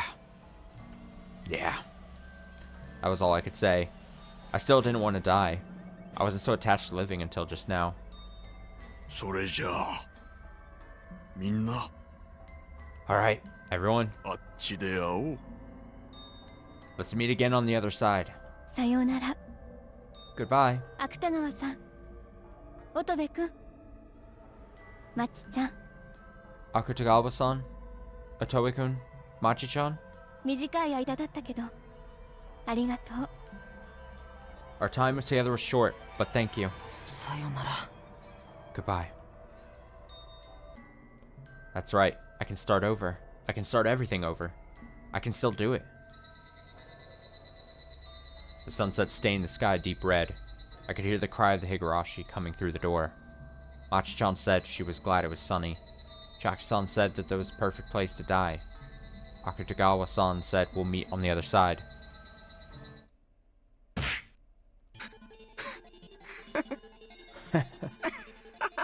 Ah!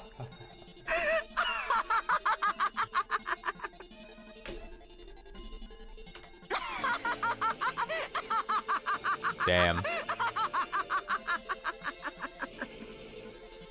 Seriously.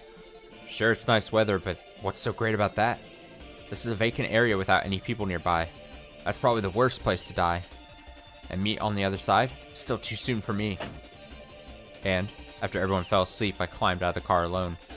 Outside, the sunset shined down on the thick gray clouds in the sky, and in no time, the surrounding area was covered in darkness, impossible to tell right from left. But all I could think about was tightly holding the property I took from Chiaki-san as I ran down the pitch-black mountain road. でも車を出てすぐに雨が降ってきて道がぬかるんで何度も転んで But it started to rain as soon as I left the car. The road was muddy and I stumbled over and over. そして真っ暗闇を駆け回っているうちに道に迷ってしまったんです。 Then, as I ran around in total darkness, I lost my way.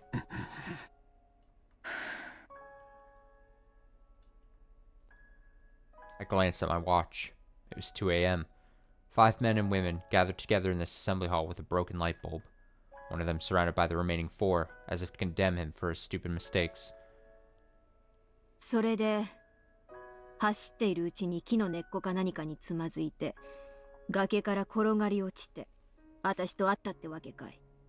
So, you kept running, and you stumbled on a tree root or something, tumbled down a hill, and that was how you ended up meeting me. そうです。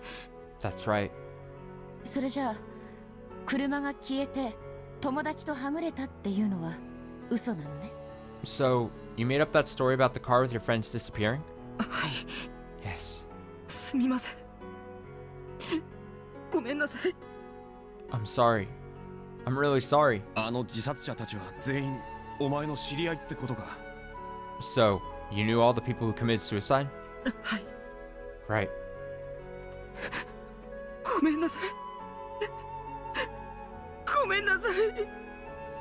I'm sorry. I'm sorry. なんてこった。 What the hell? 借金がかさみ、安易に自殺を選んだ。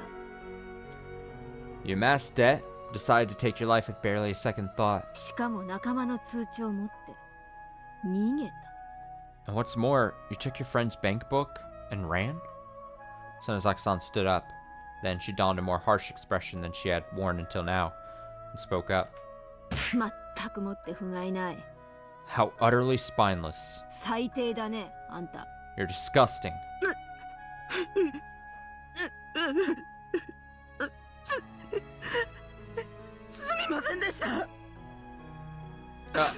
I'm sorry. Joey fell down on his face on the spot with his shoulders trembling. In that moment, all the tears strung across his face spilled down to the floor. ごめんなさい。本当にごめんなさい。 I'm sorry. I'm really sorry. 待てよ。 Wait, それじゃ黒沢をさらったのもこいつが。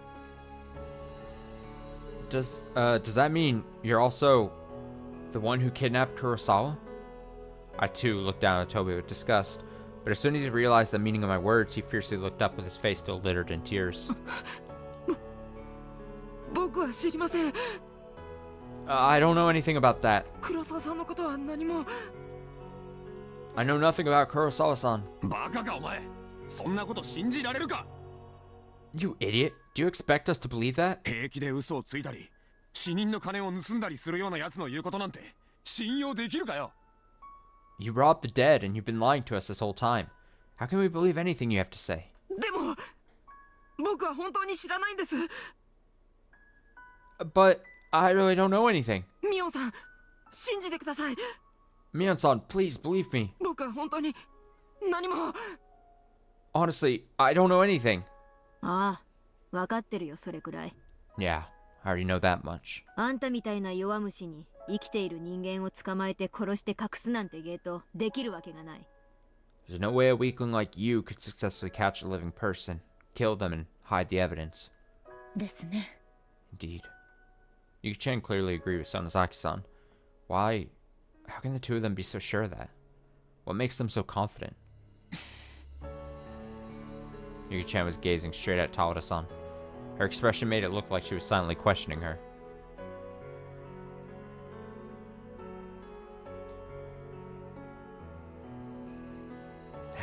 Oh man, are we gonna get like a big old Tawada-san like backstory now? Is it her turn? Ah, but damn, that's all kinds of that was sad. It was sad and then it was fucked up. Oh, that story. Oh. Yikes, dude. Ugh. Alright. I need to take a BRB at some point, but I'll read a bit more and then we'll do that. Tawada-san. そこ、ちょっとどいてもらってもいいですか? Could you move out of the way for a minute? Huh? Tawada-san was sitting in front of the closet door. She began trembling for a moment, but she quickly mustered a smile and tilted her head. 反町さん、どうしたんですか? Sorimachi-san, what's wrong? あなたも You too. 隠し事をしてますよね。 You're hiding something, aren't you? Yuki-chan nonchalantly asked that, but it didn't seem like she was seeking answers. In fact, it seemed like she wanted to confirm something she already knew. Once again, emphasizing how little I understood this person I called Miyuki-chan. She spoke in a calm tone with a lovely smile, but the words she uttered had bit of venom beneath them. It reminded me of a snake slowly strangling its prey, and her eyes were shining like the blade of a finely sharpened knife. 大したことじゃないです。 It's not a big deal. その場所、どいてみてくれませんか? But would you step aside and let me check over there? はい。 Sure. Her tone sounded intimidating. It was hard to believe that voice came from someone with such a gentle face. And Tawada-san quickly rose to her feet under the pressure. However, even though she stood up, she didn't move from that spot. Miyuki-chan, どうしたの? Miyuki-chan, what's wrong? 見ればわかりますよ。 You'll understand what you see. 押し入れの中に何が入っているか。 Something's in the closet. ねえ、十和田さん。 Well, Tawada-san? 何なんです？ What is it? 何が入ってると言うんですか？ What do you think's in there? 見ればわかりますから。 You'll know once you see it. だからどいてください。 So please, step aside. 反町さん、何を根拠にそんなこと？ Surimachi-san, what grounds do you have for saying that? 話をそらさないで。 Don't change the subject. それとも、私に全部言わせたいの？ Or what? Do you want me to say everything? Taoda-san did her best to resist Miyuki-chan's frightening glare, but that sharp gaze was too much for her to bear, so she couldn't find the words to respond. But even so, she maintained her position in front of the closet and refused to move aside. 話せる？ Can you tell us? 話してくれたら、これ以上は私も詮索しないけど。どう？ If you're willing to talk, I won't pry any further. How about it? だから何を？ Just what do you think you're talking about? The two of them fiercely glared at one another from point-blank range. And then, Miyuki-chan let out a brief sigh, shook her head, casually adjusted her hair as she continued. そう。 Okay, じゃあ仕方ないわね。 then can't be helped. 私が説明してあげる。 I'll explain it myself. 恋人の黒沢くんの行方。 What happened to your lover, Kurosawa-kun? あなた、本当は知ってるんじゃない？ You know where he is, don't you? どうして私が？ Why would I? それに、それが押し入れとどう関係があるんですか？ And how does that have anything to do with this closet? さっき見えたんだよ。 I saw it earlier. そこの押し入れの中に人間の手首があるの。さあ。 There was a human hand inside that closet, right?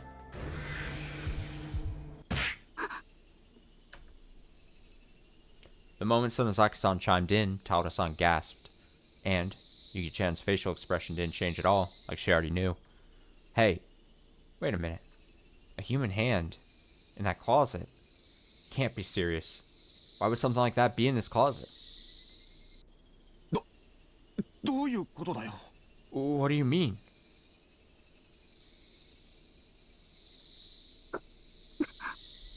そんな、なんだよ手首って。 Seriously, what's this about a hand? ここにあるってのか？おい。 You're saying something like this, or that is here? Hey! I rose to my feet, pushed Taoda-san aside, and put a hand on the sliding door. I could see her gasping. I could see her gasping face out of the corner of my eye, but that didn't matter now. A hand can't be. There's no way a person could be hiding inside there. Rattle. Rattle. Several comforters were neatly stacked on the upper shelf, and multiple futons were carefully folded on the bottom shelf. I looked for this human hand, but couldn't see it anywhere. なんだよ。 What is this? 手なんてどこにもないじゃん。 I don't see a hand anywhere. I felt relieved. Indeed, there's no way a human hand would be in a place like that, right? What were the two of them talking about? ミオンさん、どういうことですか？ Mion-san, what is that supposed to mean? 手首が見えてるって。 You saw a hand? さあね。 I wonder. 見たから見たって言ったまでさ。 I'm just telling you what I saw. それに私は、あんたが犯人だなんて一言も言ってないよ。 Besides, I haven't said a word to implicate you as the culprit. 見間違えたんじゃないですか？ I guess you were just mistaken about what you saw. こんなところに人間の手があったら、さっき私が毛布を出した時に見つけてますから。 If there was a human hand in a place like this, I would have noticed it when I pulled out a blanket earlier. そうかしら。 Is that so? Yuki-chan stared back at Taoda-san. Her eyes were bitterly cold. 龍之介さん、ちょっといいですか？ Ryunosuke-san, would you give me just a moment? Yuki-chan pushed me aside and stood directly in front of the closet. Then, she carefully pulled the comforters down one by one. やめてくださいよ。 Wait, please stop. 布団を出すなら私がやりますから。 If you insist on pulling out the futons, I'll do it. 布団を出したいんじゃないからいいの。 That's okay. I don't want to pull out the futons. いい加減にして。 Enough already. さっきからあなた、一体。 What's with you all of a sudden?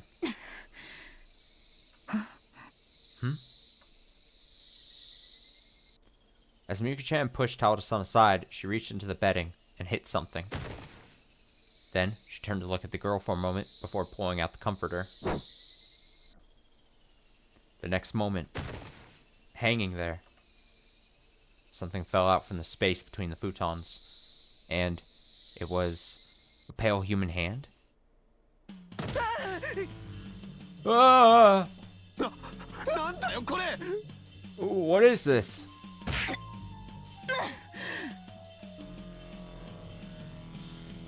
Yuki-chan grabbed the hand and pulled without a second thought.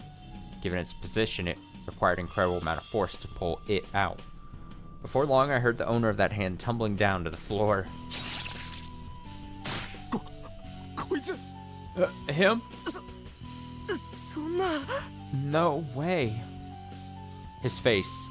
It was Kurosawa, the man who was sleeping here just a little while ago.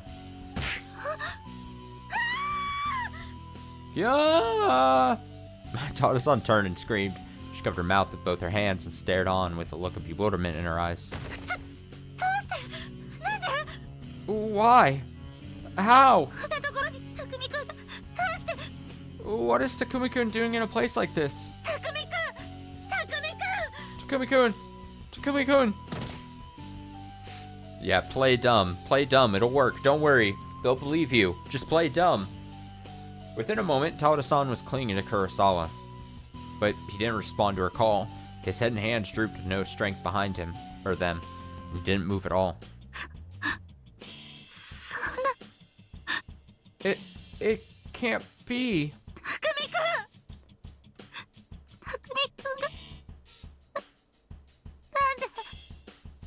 Takumi-kun. Takumi-kun. Why?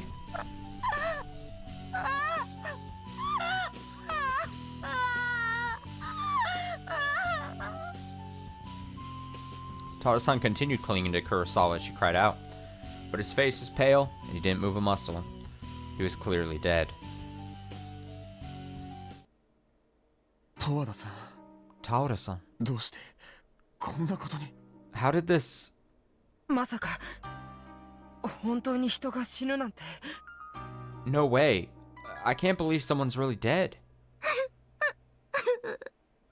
What do you mean you can't believe someone's dead? You saw people kill themselves.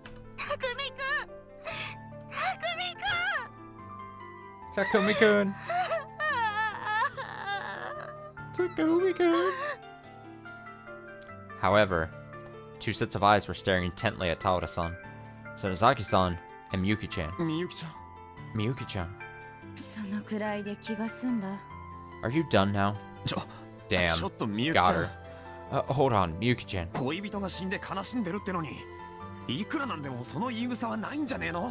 Her boyfriend just died. She's grieving. Can't you choose your words more carefully?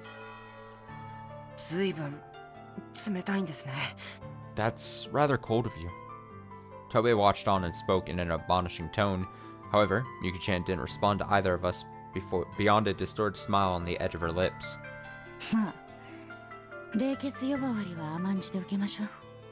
Well, call me cold-hearted if you will. Tawada-san, I need you to let me investigate this corpse for a moment. Without giving Tawada-san an opportunity to refuse, Miyuki-chan put her hands on Kurosawa's corpse and started checking his pupils. She was like a professional handling an autopsy. Sasaki-san approached the body too and began examining his face. And then, their eyes slowly turned to Tawada-san.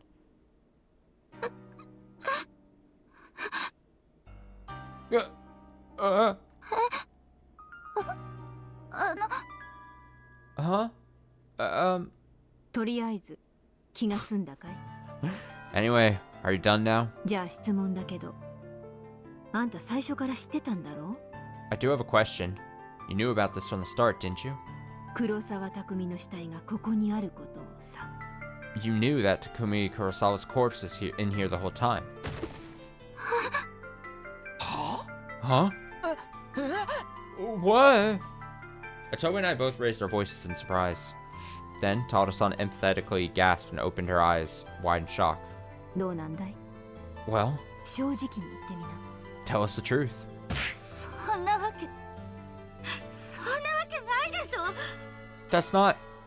That's not true. 匠くんがいなくなってずっと私 Takumi-kun disappeared and I... 隠し事はやめにしようってみんなでさっき話し合ったじゃないか。 Stop hiding things. Didn't we have this discussion earlier? 冗談はやめてください。 Please, stop joking around. 勝手に決めつけたこと言わないでよ。 Don't chastise me and say whatever you please. Toda-san shouted emotionally and stared with determination. However, her gaze quickly fell to the floor, as if repelled. 知ってたんだろ。 You knew, didn't you? だから見られたくなかったんじゃないのかい？ Isn't that why you didn't want us to look?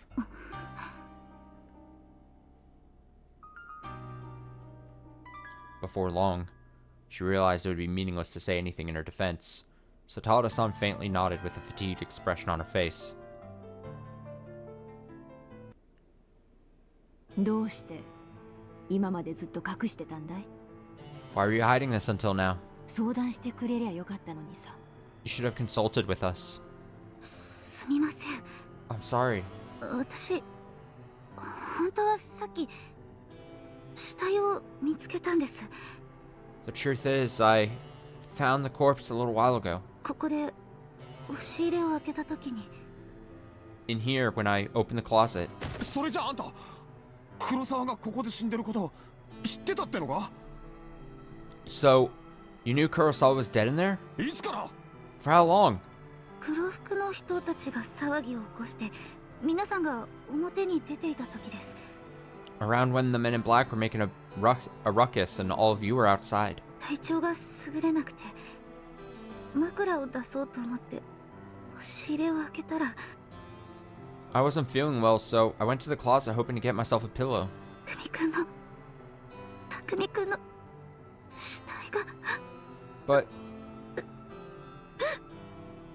But Takumi-kun's corpse was... それじゃ俺たちがここへ戻ってきた時にはもう黒沢はここに入ってたってわけか。 Then, you're saying Kurosawa was already in there by the time we came back here? ごめんなさい。 I'm sorry. でも私疑われるのが怖くて言えませんでした。 But I was afraid you'd suspect me, so I couldn't say anything. 疑？ Suspect you? なんであんたのことを疑ったりするんだよ。 Why would we suspect you? だって私の他にはここには誰もいないし Because, aside from me, there was nobody else here. 見つかったと知られたら先に疑われるのは私だから。 If you found him, I'd be the first to be suspected. Toda-san's voice was hoarse and quivering intermittently. I understand how she must have felt, but doesn't hiding it makes it even more suspicious? まったく考えすぎだっての。 You were completely overthinking it. ちゃんと最初から言ってくれれば俺たちがあんたの証人になってやったのにさ。 If you had told us about this from the beginning, we would have stood by your side. すみませんでした。 I'm so sorry.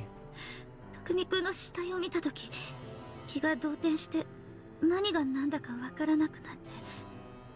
When I saw Takumi-kun's body, I couldn't understand it. I panicked. 自分でも何をどうしたらいいのか判断がつかなくてつい。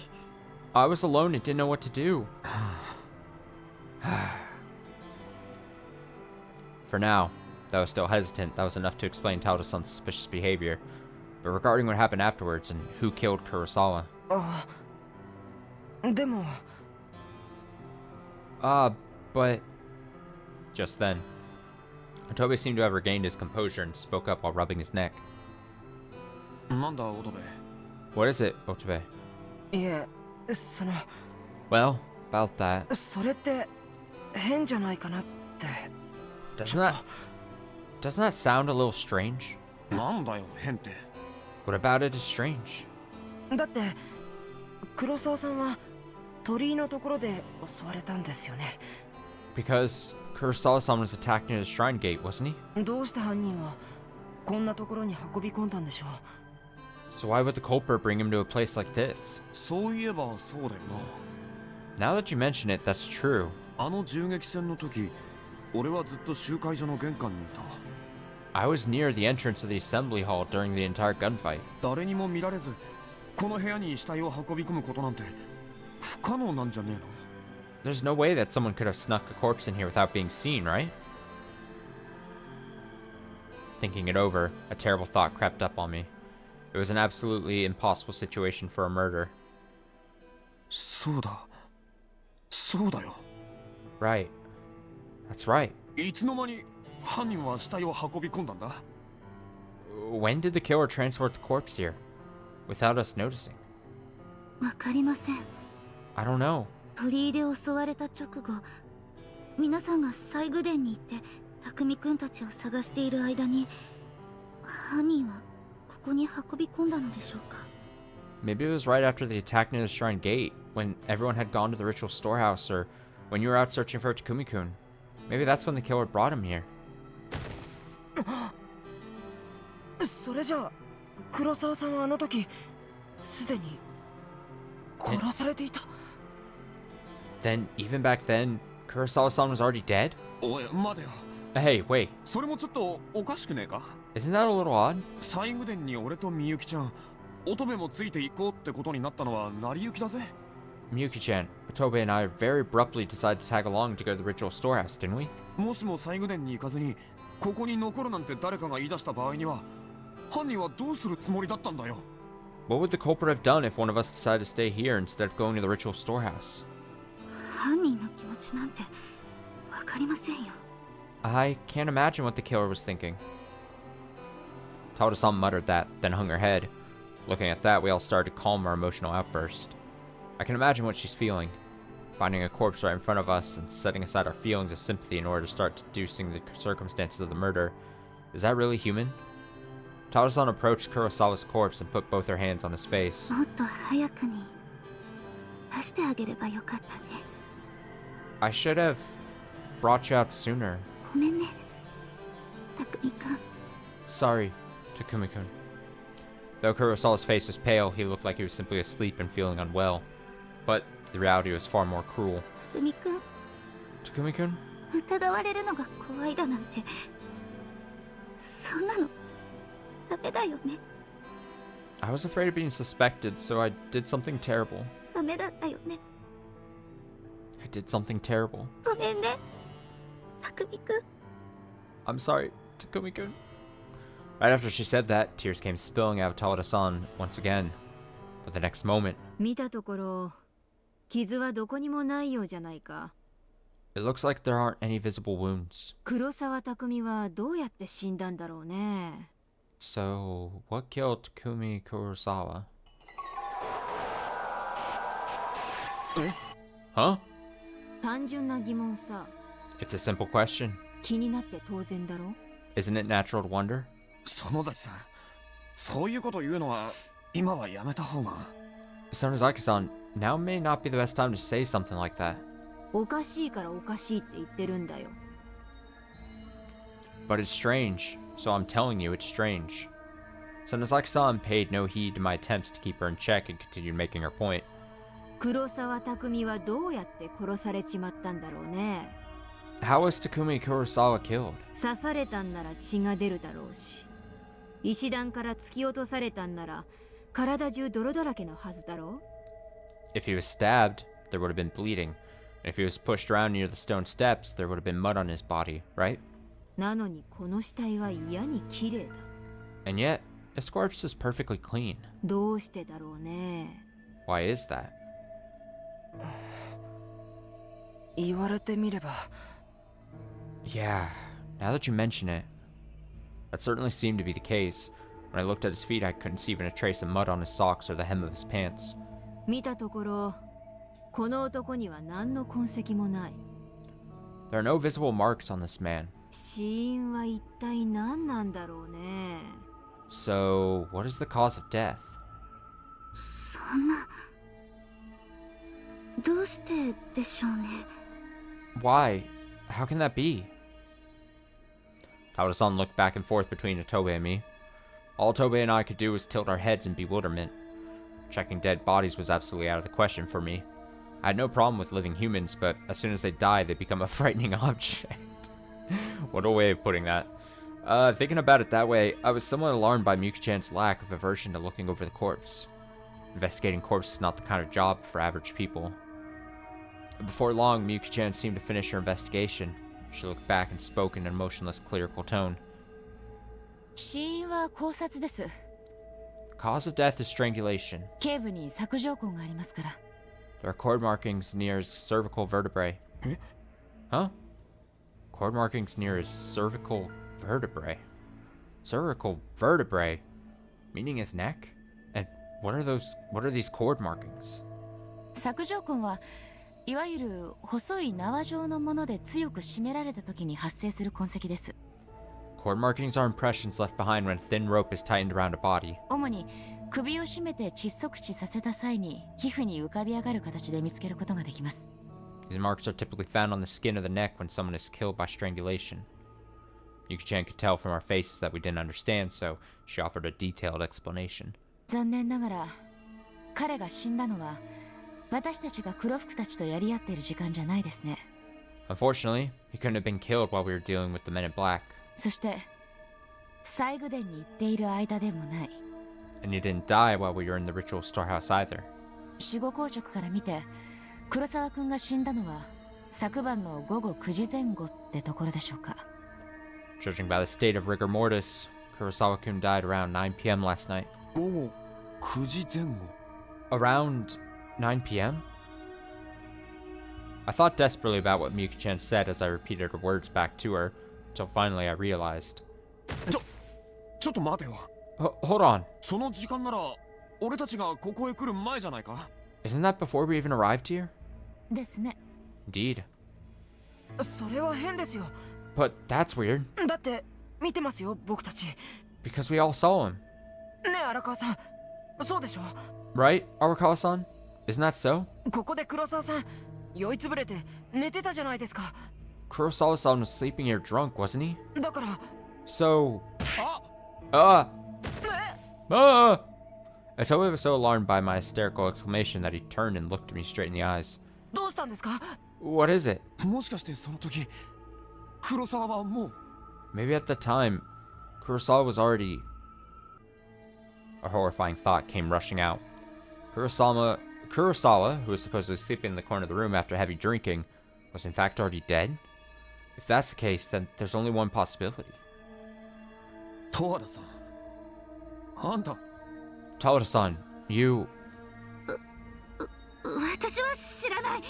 I don't know. 何も知りません。 I don't know anything. 本当に知らなかったんです。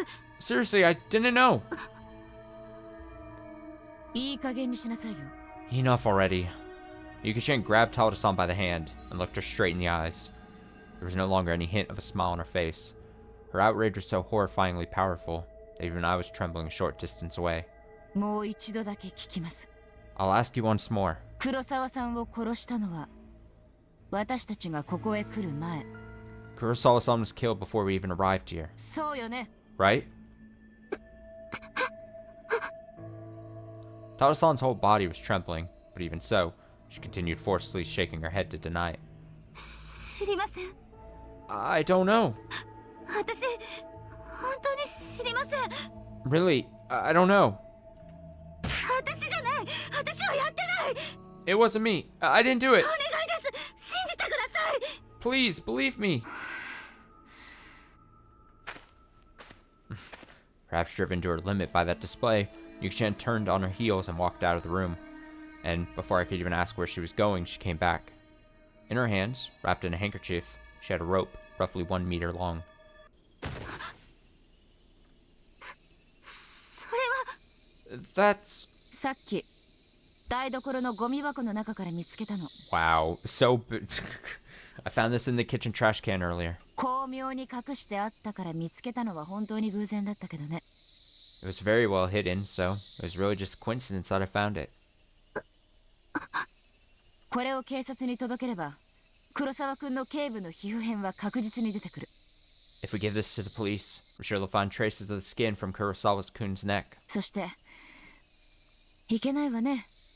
素手で締めたりなんかしちゃ。And tightening the rope by hand was a very poor decision. ロープの端、汗でベタベタになってるわよ。After all, the ends of the rope are sticky with sweat. As soon as Tawada-san heard all that, her eyes opened wide and she lost her voice. Yuki-chan wasn't simply doubting her. She knew all this from the beginning. And there was no point examining the rope any further. Tawada-san's reaction made everything abundantly clear. Busted.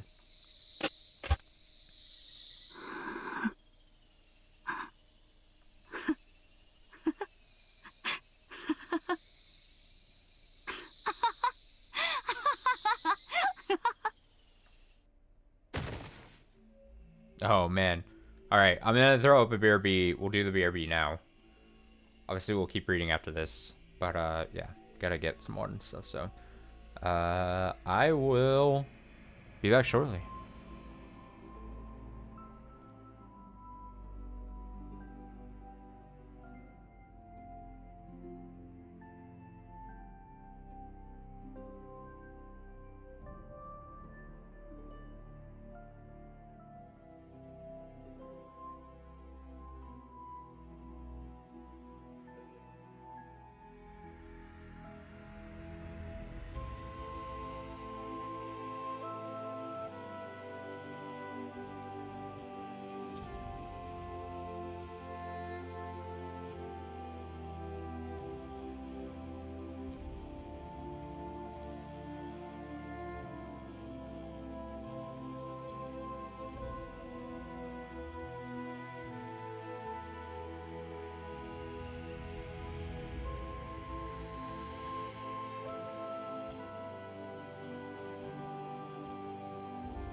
Alright. Oh, I'm back. Here we go. Dejectedly. Tao-san's eyes were open as wide as she stared at the rope. Eventually, she let out a dry laugh. Look at those eyes. She's got those eyes. Then she leaned her back against the wall while muttering to herself. I give up. こんなところで探偵みたいな人たちと一緒になっちゃうなんて。 Who would have thought people like detectives would be in a place like this? せっかくこんな誰も来そうにない場所まで足を運んだってのに。 Even though I went through so much effort to choose a location where nobody would ever go. トーダさん Taura-san. あと少しで平穏な生活を取り戻すことができたのに。 Just a little longer. I could have regained my peaceful life. 残念。 What a shame. Taura-san looked down at Kurosawa's corpse with cold eyes as she dispassionately spoke. She was crying over Kurosawa just a moment ago, but her cold-hearted tone made it clear that was just an act. Just as Miyuki-chan and Sonozaki-san had realized, that crying earlier was an utter lie. 反町さんのおっしゃる通り、 It's just as Sorimachi-san says. 私は皆さんがやってくる前に匠くんを殺しました。 I killed Takumi-kun before all of you arrived here. 十和田さん Taura-san. それじゃあ鳥居のところで黒沢さんと一緒に襲われたっていうのも So, when you told us you and Kurosawa-san were attacked near the shrine gate, that was a lie too? もちろん。 Of course. Taura-san deeply nodded. Taura-san really is a murderer? Taura-san suddenly felt like a creature from another world. Taura-san looked back at me and smiled, and as though she'd perceived my thoughts. Perhaps it was an act of strength from a person who'd been completely driven to the wall with all avenues of escape cut off. But the horrifying smile on her face showed no signs of life.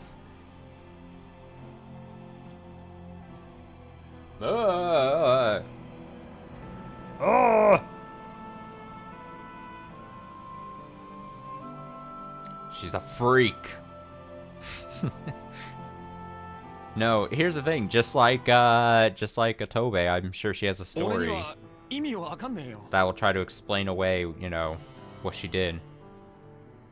I still don't understand. ひょっとしてその黒沢はあんたを裏切ったりしたのか？ Is it because Kurosawa betrayed you? 浮気とか嘘とかそれが許せなかったってことなのか？ Was he unfaithful? Did he lie to you? Did he do something unforgivable? いいえ、匠くんはそんなことしませんよ。 No, Takumi-kun wouldn't do something like that. ただ私が匠くんのこと消してしまいたかっただけなんです。 It's just that I wanted to get rid of Takumi-kun. 決して Get rid of? ええ、それだけです。 Yes, that's all. だって私匠くんのこと大好きだったから。 Because I love Takumi-kun so much. おかしいじゃねえか。 How does that make any sense? 好きだったんならどうして殺したりしたんだよ。 If you loved him, why did you kill him? 匠くんとはもう付き合い始めて7年近くになるんです。 It's been nearly 7 years since Takumi-kun and I started dating. 知り合ったのは大学に入ってすぐの頃でした。 We first met around the time I started college. Taura-san raised her head and gazed off in the distance. That moment, an image emerged on the back of her eyelids. A little old-school building not far from the city center. Flashback. A massive green lawn was visible from the 4th floor of the school building. Our class was in the very last classroom on the far end of the building. I finally got accepted into the college I had been hoping to attend, so everything was looking bright. But things were a bit difficult for me because I was a year younger than my classmates. I started to develop an inferiority complex about it, and after enrolling I spent most of my time alone. なあ、十和田さん。 Hey, Taura-san. 今度の日曜、よかったらライブ聞きに来ない？ Are you interested in attending a live concert next Sunday? Huh? One day, a male classmate spoke to me for the very first time. His smooth hair was a bit disheveled. His clothes were a bit sloppy, like he didn't try hard to dress well, but even though I normally would have found that detail unappealing, it actually gave me a good feeling. He was still quite young and had a youthful look on his face. The thing about him I found most attractive was his eyes. Takumi-kun's eyes sparkled. They seemed to radiate all the enjoyment filling his heart. ライブ A concert. そうライブ Yeah, concert. 十和田さん音楽は好き Do you like music, Tada-san? うん Yeah, 少しは yeah, a little. 誰のライブなの Who is performing at this concert? 俺だよ俺 I am. Me. 決まってるじゃん Who else would it be? え Huh? 俺バンドやってんだよね I'm putting together a band. 実は曲も自作でさなかなかの自信作なんだ Actually, I write my own songs too, and I'm rather proud of my work. Honestly, I was totally shocked. I didn't have any special skills of my own, so for someone to be able to pick up music while also studying for school felt like he was from a totally different world. Not just a celebrity, but a divine being. He even did his own composition and spoke to people to convince them to attend his concerts. It's not something you can do without a great deal of confidence in your skills. And a person with such unprecedented talent was standing directly in front of me, right now. So, I was completely starstruck. It was a wonderful feeling. なあどうかな So, how about it? 時間があればでいいんだけど If you're busy, I understand. あ Oh. I was so stunned by the sudden situation that I couldn't find the words. Perhaps due to that, his voice suddenly grew uneasy. After seeing that, I understood. Of course, this guy was putting on a brave face for my sake. All just for me, the one who stuck out in our class. いいの Is that really okay? 私あんまり音楽わからないけど I don't know much about music, though.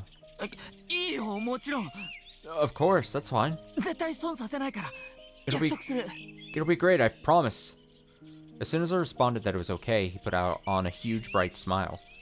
Honestly, he was like a child. But I found that innocence wonderful from the bottom of my heart. じゃあどこでやるのかな So, where are you performing? 場所教えてくれる Can you tell me the location? これチケットとフライヤー Right, here's a ticket and the flyer. お金なんていらない無料でいいただ Oh, don't worry about money. It's completely free. じゃあ約束待ってるからさ Alright, it's a promise then. I'll be waiting for you. Takumi-kun wrapped his Takumi-kun wrapped his little finger around my little finger as he promised that with a beaming smile on his face. Then he ran out of the classroom. The warmth of his touch still lingered in my little finger. That was maybe the first time in my entire life locking fingers with a boy. My heart was beating fast, and it didn't take much time after that before we got together. Since we were in the same class, we were always together. Two of us went to all sorts of places together every week, and I went to see all of his concerts. Takumi Kurosawa-kun, was playing the guitar and was fortunate enough to have a bunch of fans. Fangirls would come to the concerts and stare longingly at Takumi-kun. There were so many girls for Takumi-kun to choose from, and they were always cheering for him. But even so, Takumi-kun's eyes were always on me. I was the one he cherished most, and that made me so happy. It was a blessing. 俺さ大学出たら本気でメジャー行こうと思ってんだよね I'm seriously aiming to go for the major leagues after college. メジャー Major leagues? プロになりたいんだ Yeah, I want to go pro. 無謀ってバカにされるかもしんねえけどさ Maybe you'll make fun of me for being reckless, but 俺音楽で飯食っていきたいって思ってんだよね I really want to make a living off my music. Indeed, I did think it a bit reckless. Takumi-kun's music was quite wonderful, and he certainly was talented. But going pro was a completely different story. Plenty of talented people put all their passion, expertise, and hard work striving for it, but only a handful of people ever make it onto the stage.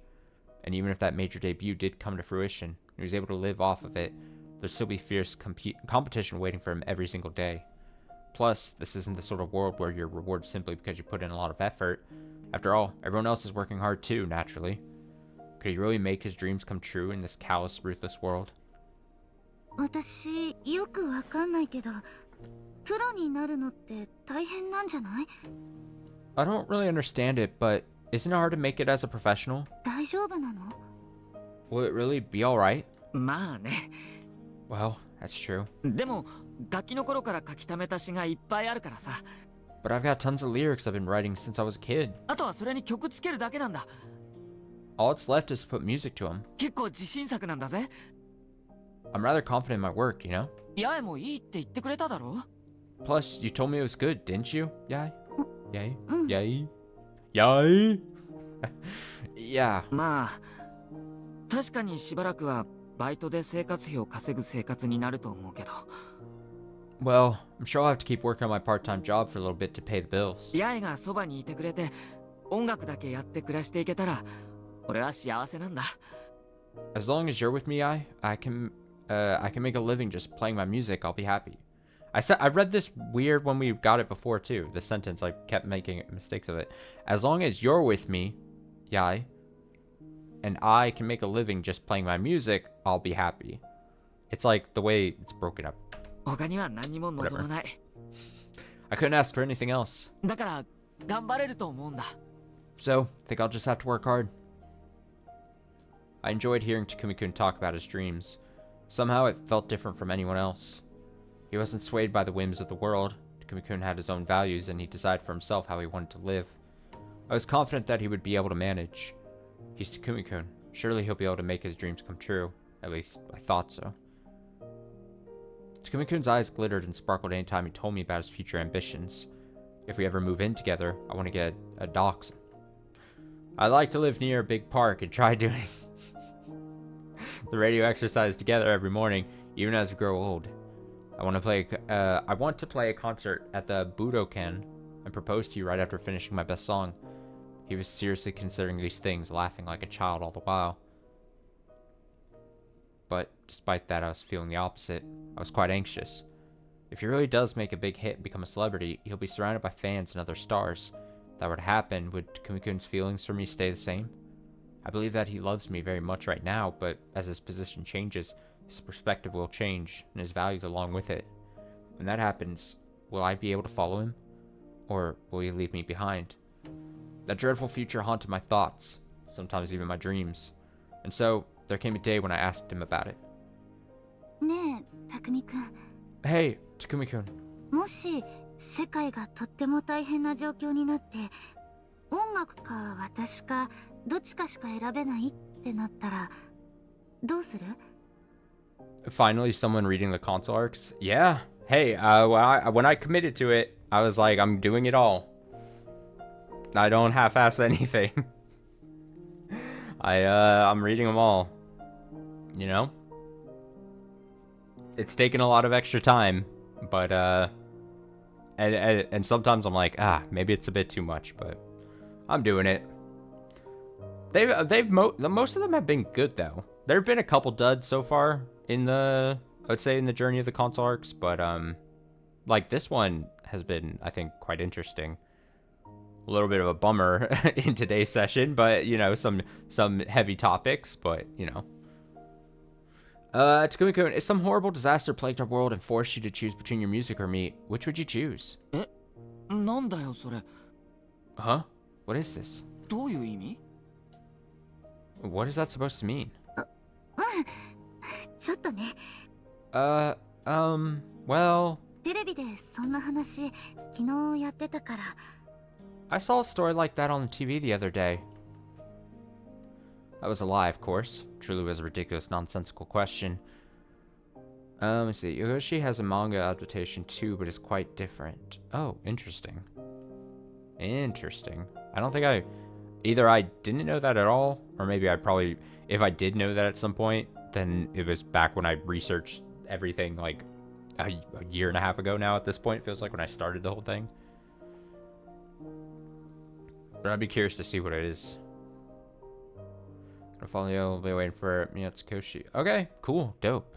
Appreciate it. Thanks so much. But Takumi-kun smiled like usual, and without hesitation, he gave me an answer with a serious look on his face. 大変な状況ってのがどんなのかよくわかんねえけど。 I don't know what sort of horrible disaster you're talking about, but もしも音楽か八重かを選べって言われたら、俺は間違いなく八重を選ぶよ。 If my only options are you or my music, I'd definitely choose you, Yai. Now, I'm just waiting for the turn. Like, what drives her to be like, hey, I gotta kill him? Like, I'm waiting for that. Because it's so far setting up that maybe... I mean, we already saw the bad ending, so it seemed as if he doesn't... His music career doesn't take off. So, I was, you know, at right here, it's maybe going like, oh, she, like, gets jealous or something. But that wouldn't necessarily be the case if his music career doesn't take off like she had hesitations about. I have a YouTube channel dedicated to all... Oh, dude. Okay, this is gonna sound really weird. You're the Lambda Delta. I'm familiar with your YouTube channel. I'm actually familiar. It was maybe back when I started. Was it? It was probably during the start of me doing Higurashi, but also when I started Umineko now a couple years ago. There was a lot of like, I was able to like use your channel for like, for lack of a better term, like research reasons. So that's really cool. So yeah, I'm familiar. It's been a while since I've been to the channel, but yeah, I think what I really liked your channel when I was doing research stuff and trying to figure out like order of things I need to do. Like I remember you had like really good like playlists broken up of like all the different things. So yeah, that's really cool. I am familiar with your channel. It's cool. It's cool. Where did I stop here? I don't know what sort of... Oh, yeah, I was saying I'd definitely choose you. Okay, I was saying I lost my train of thought there for a sec, but, yeah, I remember if he doesn't... His music career seemingly doesn't get taken off based on the bad ending we got. So I'm curious at what point drives her to go mad. Really? 当然だろ。 Of course. 音楽はなくても生きていけるけど、八重のいない生活は正直想像したくもないからさ。I could live without my music, but honestly, I don't even want to imagine life without you. Takumi-kun. I was elated. He wasn't just saying that. It felt like he truly meant it. I was deeply moved. I always felt warm and happy when I was with Takumi-kun. Just being around him made me feel at ease. Takumi-kun. 大好き。Takumi-kun, I love you. バカ。 You idiot. 俺はお前が俺を思ってるよりも、 I love you. もっともっとお前のことが好きだぜ。 I love you even more than you can imagine. This is gonna fucking wreck me, isn't it? Because we got the story with Atobe and how fucking sad and depressing that story was. And I imagine her story is gonna be just as fucking tragic. I'm just waiting for the turn. Oh god. そんなことないよ。私だって。No way. I started to speak up, but Takumi-kun kissed me. Every single day was packed with that sweet sentiment. Those 4 years were absolutely delightful. I graduated from college and got a job doing clerical work for a small trading company. It was a company I'd never heard of, and it didn't have very many employees, but the company was doing solid business. Takumi-kun, on the other hand, couldn't find a job anywhere. Naturally, he'd always say he was chasing his dream. Takumi-kun's life hadn't changed much since his college days. He sincerely wanted to concentrate all his strength on his music career. His life wasn't all that different, just that the time he spent in lectures was replaced with a part-time job. The band members' faces didn't change either. Just like in our college days, I attended Takumi-kun's concerts every week, so our relationship never really settled down. Before long, several years had passed. The people around us started getting married and skipping the band to take care of their kids. Takumi-kun's band members started giving up on the band, one after another. All my friends around the same age got their dose of reality, started walking through life with their feet on the ground. Takumi-kun, 大丈夫? Takumi-kun, are you alright? 最近なんだか元気なくない? You've been feeling down recently, haven't you? Now, I'm pretty sure, unless maybe there's been a couple like sentence changes, this is basically word for word what we saw in what I think was a bad ending. But I assume we're gonna get more, so I'm trying not to like skip through or fast forward much of this. I don't know when there might be like a change on us. 大丈夫だよ。 I'd assume there's gotta be some addition. I'm alright. ここんとこバイトが忙しくて、あんま寝てないんだ。I'm just busy at work, so I'm not getting enough sleep. Although Takumi-kun said as much, I could tell he was feeling irritated. He was having trouble replacing missing band members recently, and he was struggling to find the money to open a studio or put on any concerts. No, maybe I was the one getting impatient. Our love hadn't changed much since the old days. But honestly, I was starting to worry if we could really keep things the way they were. I mean, whenever I talked to him, my anxiety about the future still nagged at my heart, smoldering like an old flame. 悪い。お前に心配かけてごめんな。Sorry, I didn't mean to make you worry. 今はこんなだけど、きっともうすぐ盛り返せる。But I'm sure things will get better soon. いや、してみせるさ。No, I'll make it happen. 実は、レコード会社のプロデューサーがこの前会いたいって言ってくれて。Actually, the producer at that record company said something about meeting up. Takumi-kun seemed so happy when he was talking about things back then, but I was only half listening to him, because I'd already heard that story many times before. He said it all the time. I didn't mean to make you worry. Something about those words felt out of place, because, unlike in the past, something started to feel cold deep inside my heart. Honestly, I might not have been worried that Takumi-kun was feeling down. Maybe somewhere deep down, I was trying to use his lethargy as an excuse to tell him to set aside his dreams and live a steady lifestyle. Our college friends were getting ready to buy condos, build houses, and starting to have children. And the feeling that it's not so easy to make your dreams come true was finally starting to sink in. Takumi-kun was probably felt the same way. So one day, when I came back from work... ねえ、匠くん。 Hey, Takumi-kun? 私たち、一緒に暮らそうよ。 Let's move in together. Huh?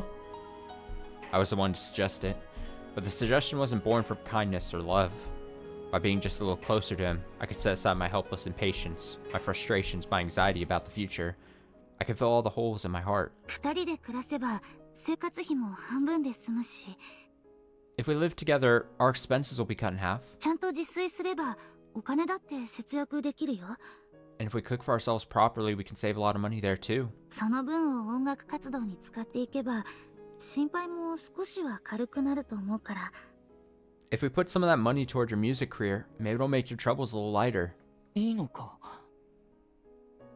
It's so sad that this arc has boiled, not sad necessarily, but it boils down to basically like, young adults put into bad situations, just trying to live their life. And then ultimately, the only way they see out is either self-suicide or like murder, apparently, for some reason. Are you really okay with that? それってやえ。 Yeah, お前の。 you. いいの。 It's fine. 私がそうしたいだけなんだから。 I want to do it. やえ。 Yeah.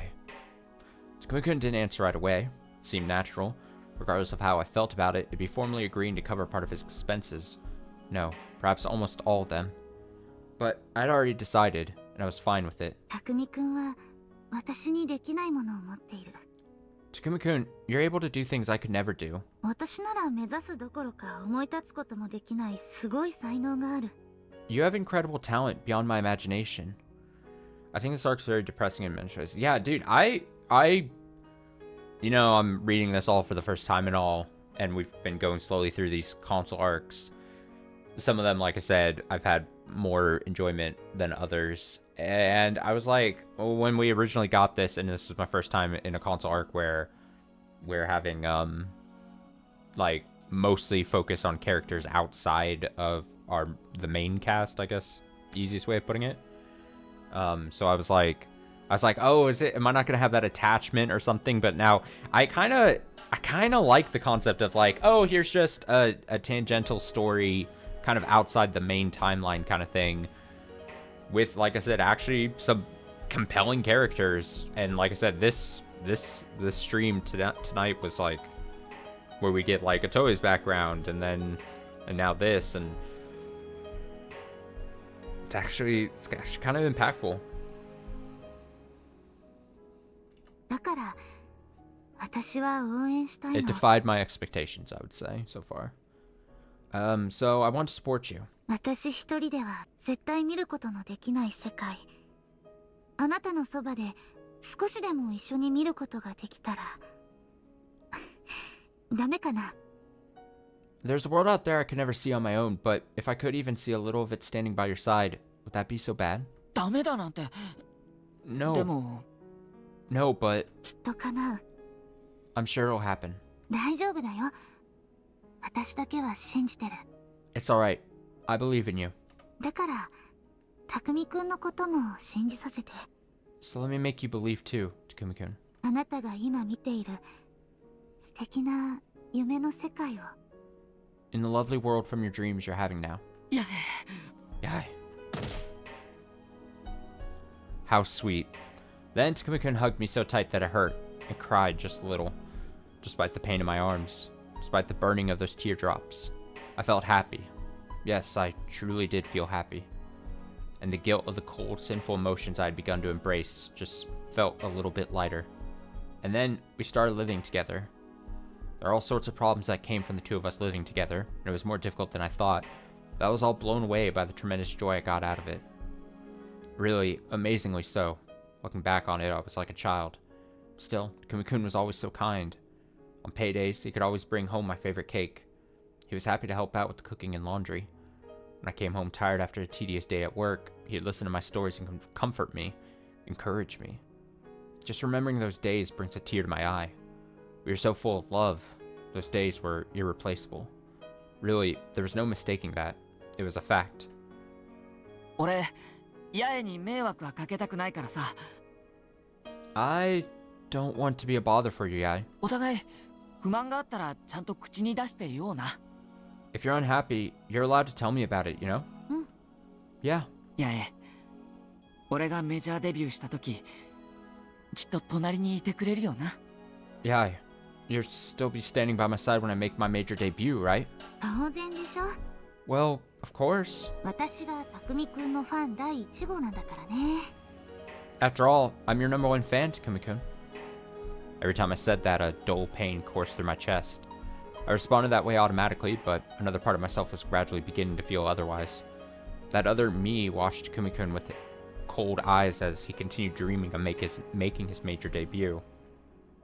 I hated that part of myself, so I carefully chose my words to hide it. 私応援してるもん。 I'll support you. 夢を追ってる匠くんのこと応援してるよ。 I'll stand by your side as you chase your dreams, Takumi-kun. だって匠くんのこと大好きだもん。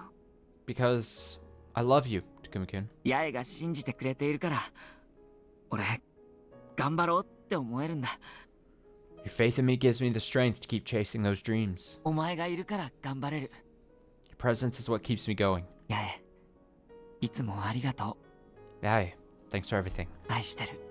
I love you. If there's one small regret still inside me now, it's that I wish I had believed in him more. In him, in our love, and in myself.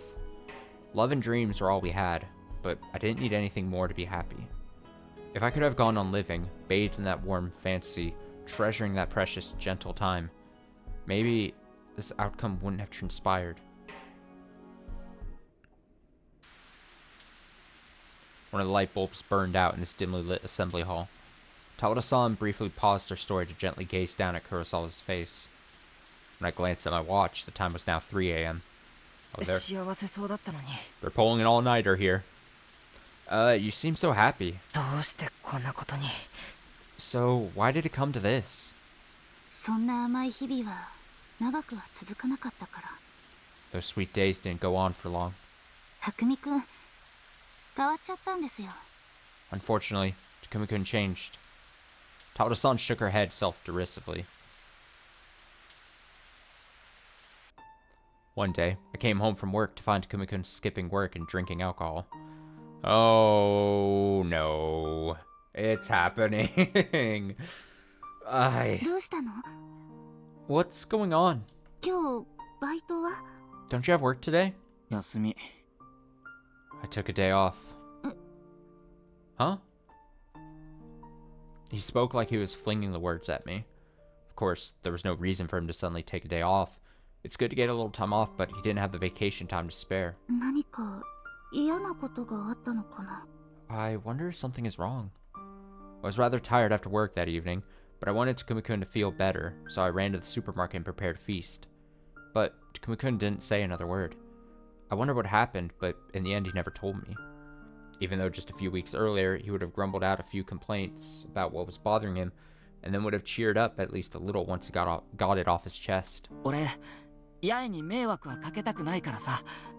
I don't want to be a bother for you, Yai. お互い不満があったらちゃんと口に出して言おうな。If you're unhappy, you're allowed to talk about it, you know? The words he said earlier came back to me. That was the first time Takumi-kun ever broke a promise to me. Takumi-kun didn't go to his part-time job the next day, or the day after. With Takumi-kun not working, he couldn't pay the monthly rent, so I paid it in his place.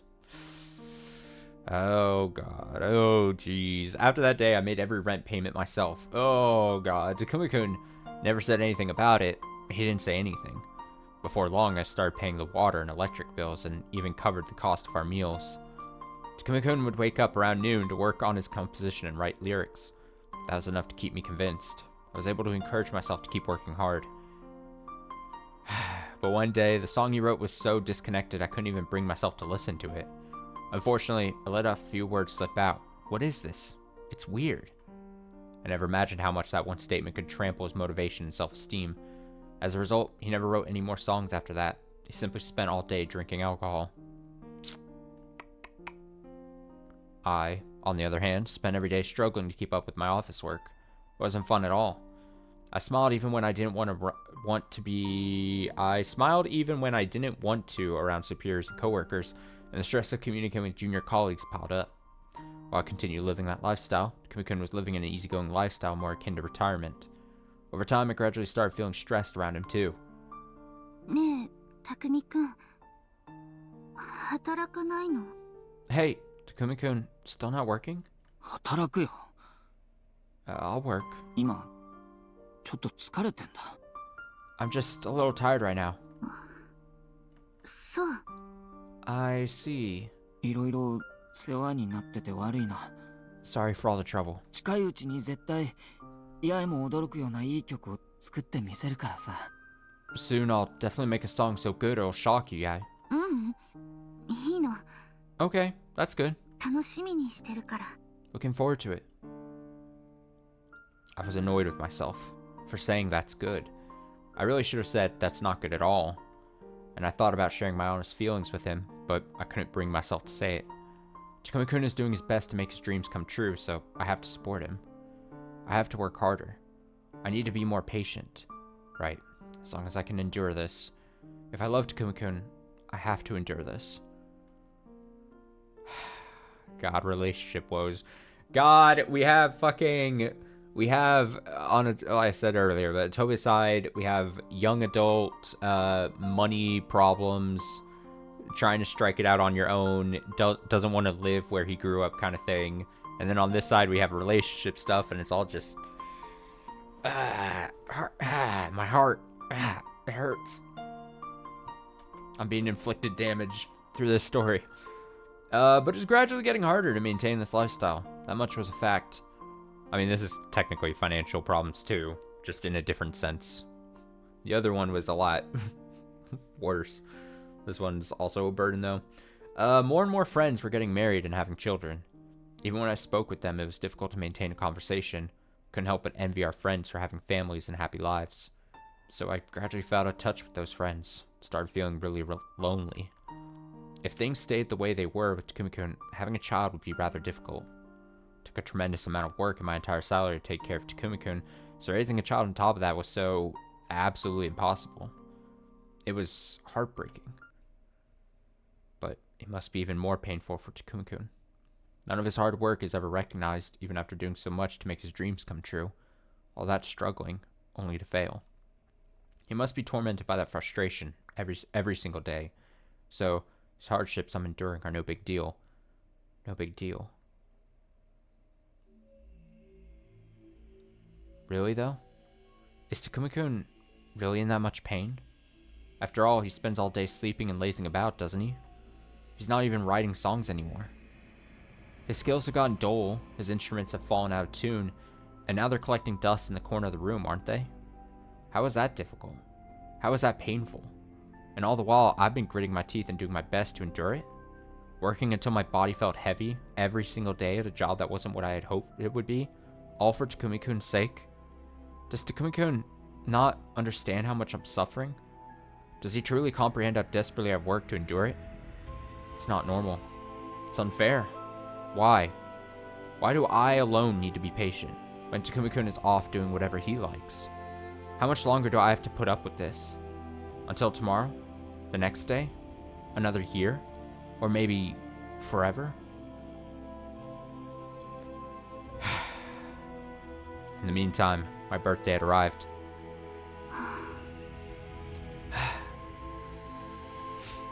It's a deep sigh, just like me. My legs felt heavy. Until now, Takumi-kun and I would always go out to eat together, but I couldn't expect that to continue with Takumi-kun not bringing in any income. But I didn't have the heart to invite him out to eat, even to celebrate my own birthday. Still, there was also something unpleasant about needing to head home and prepare dinner on such a special day. In the end, I had to work overtime that day, then went straight home.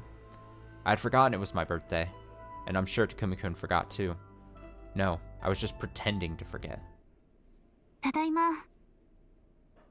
I'm home. Just a large breath. When I come home, Takumi-kun was in his room like usual, but something about him looked different. Though I expected him to be laying about, he was sitting nicely in the middle of the room, looking straight at me. You're late. Yeah. Takumi-kun looked up with a stagnant look in his eyes. And he looked a bit drunk, like he'd been drinking here alone. Sorry, I was working overtime. Ah, I'll have dinner ready soon. It's already a bit late. It's already a bit late today, so I'll have to manage with whatever's available. Yeah. What is it? Uh-oh. Don't lie to me. Huh? Oh no. It's taking this turn. Oh god, no. The next moment, Takumi-kun rose to his feet and harshly grabbed me by my shoulders. Ow. What's wrong, Takumi-kun? How can you even ask that? Why are you lying to me? I'm not lying to you. Takumi-kun, what are you talking about? After all, today's your birthday, isn't it? Oh. He remembered. That realization made me a bit happy. However, when I saw the anger in Takumi-kun's eyes, that cheerful feeling shattered in the blink of an eye. You're lying about working overtime, aren't you? You've been out somewhere up until now, haven't you? What? I didn't go anywhere. Where on earth would I even go? You met up with someone, didn't you?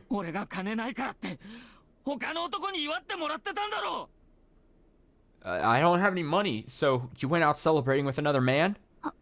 Huh? I wouldn't do that. Takumi-kun, what are you saying? Uh-oh. Pressured by his baseless suspicion, I unconsciously donned a rough tone. Me? Eating out with a man besides Takumi-kun?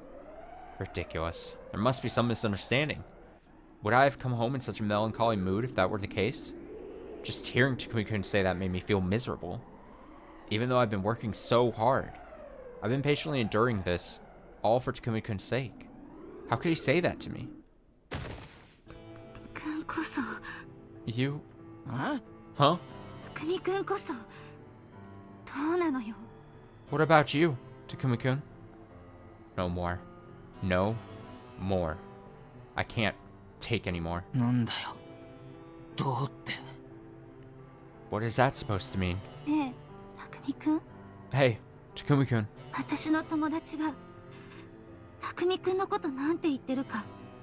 Do you know? Do you know what my friends say about you? Huh?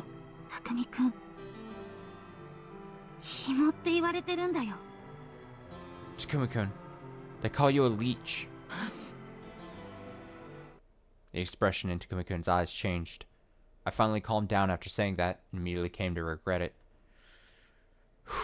Good lord. Did I actually say that?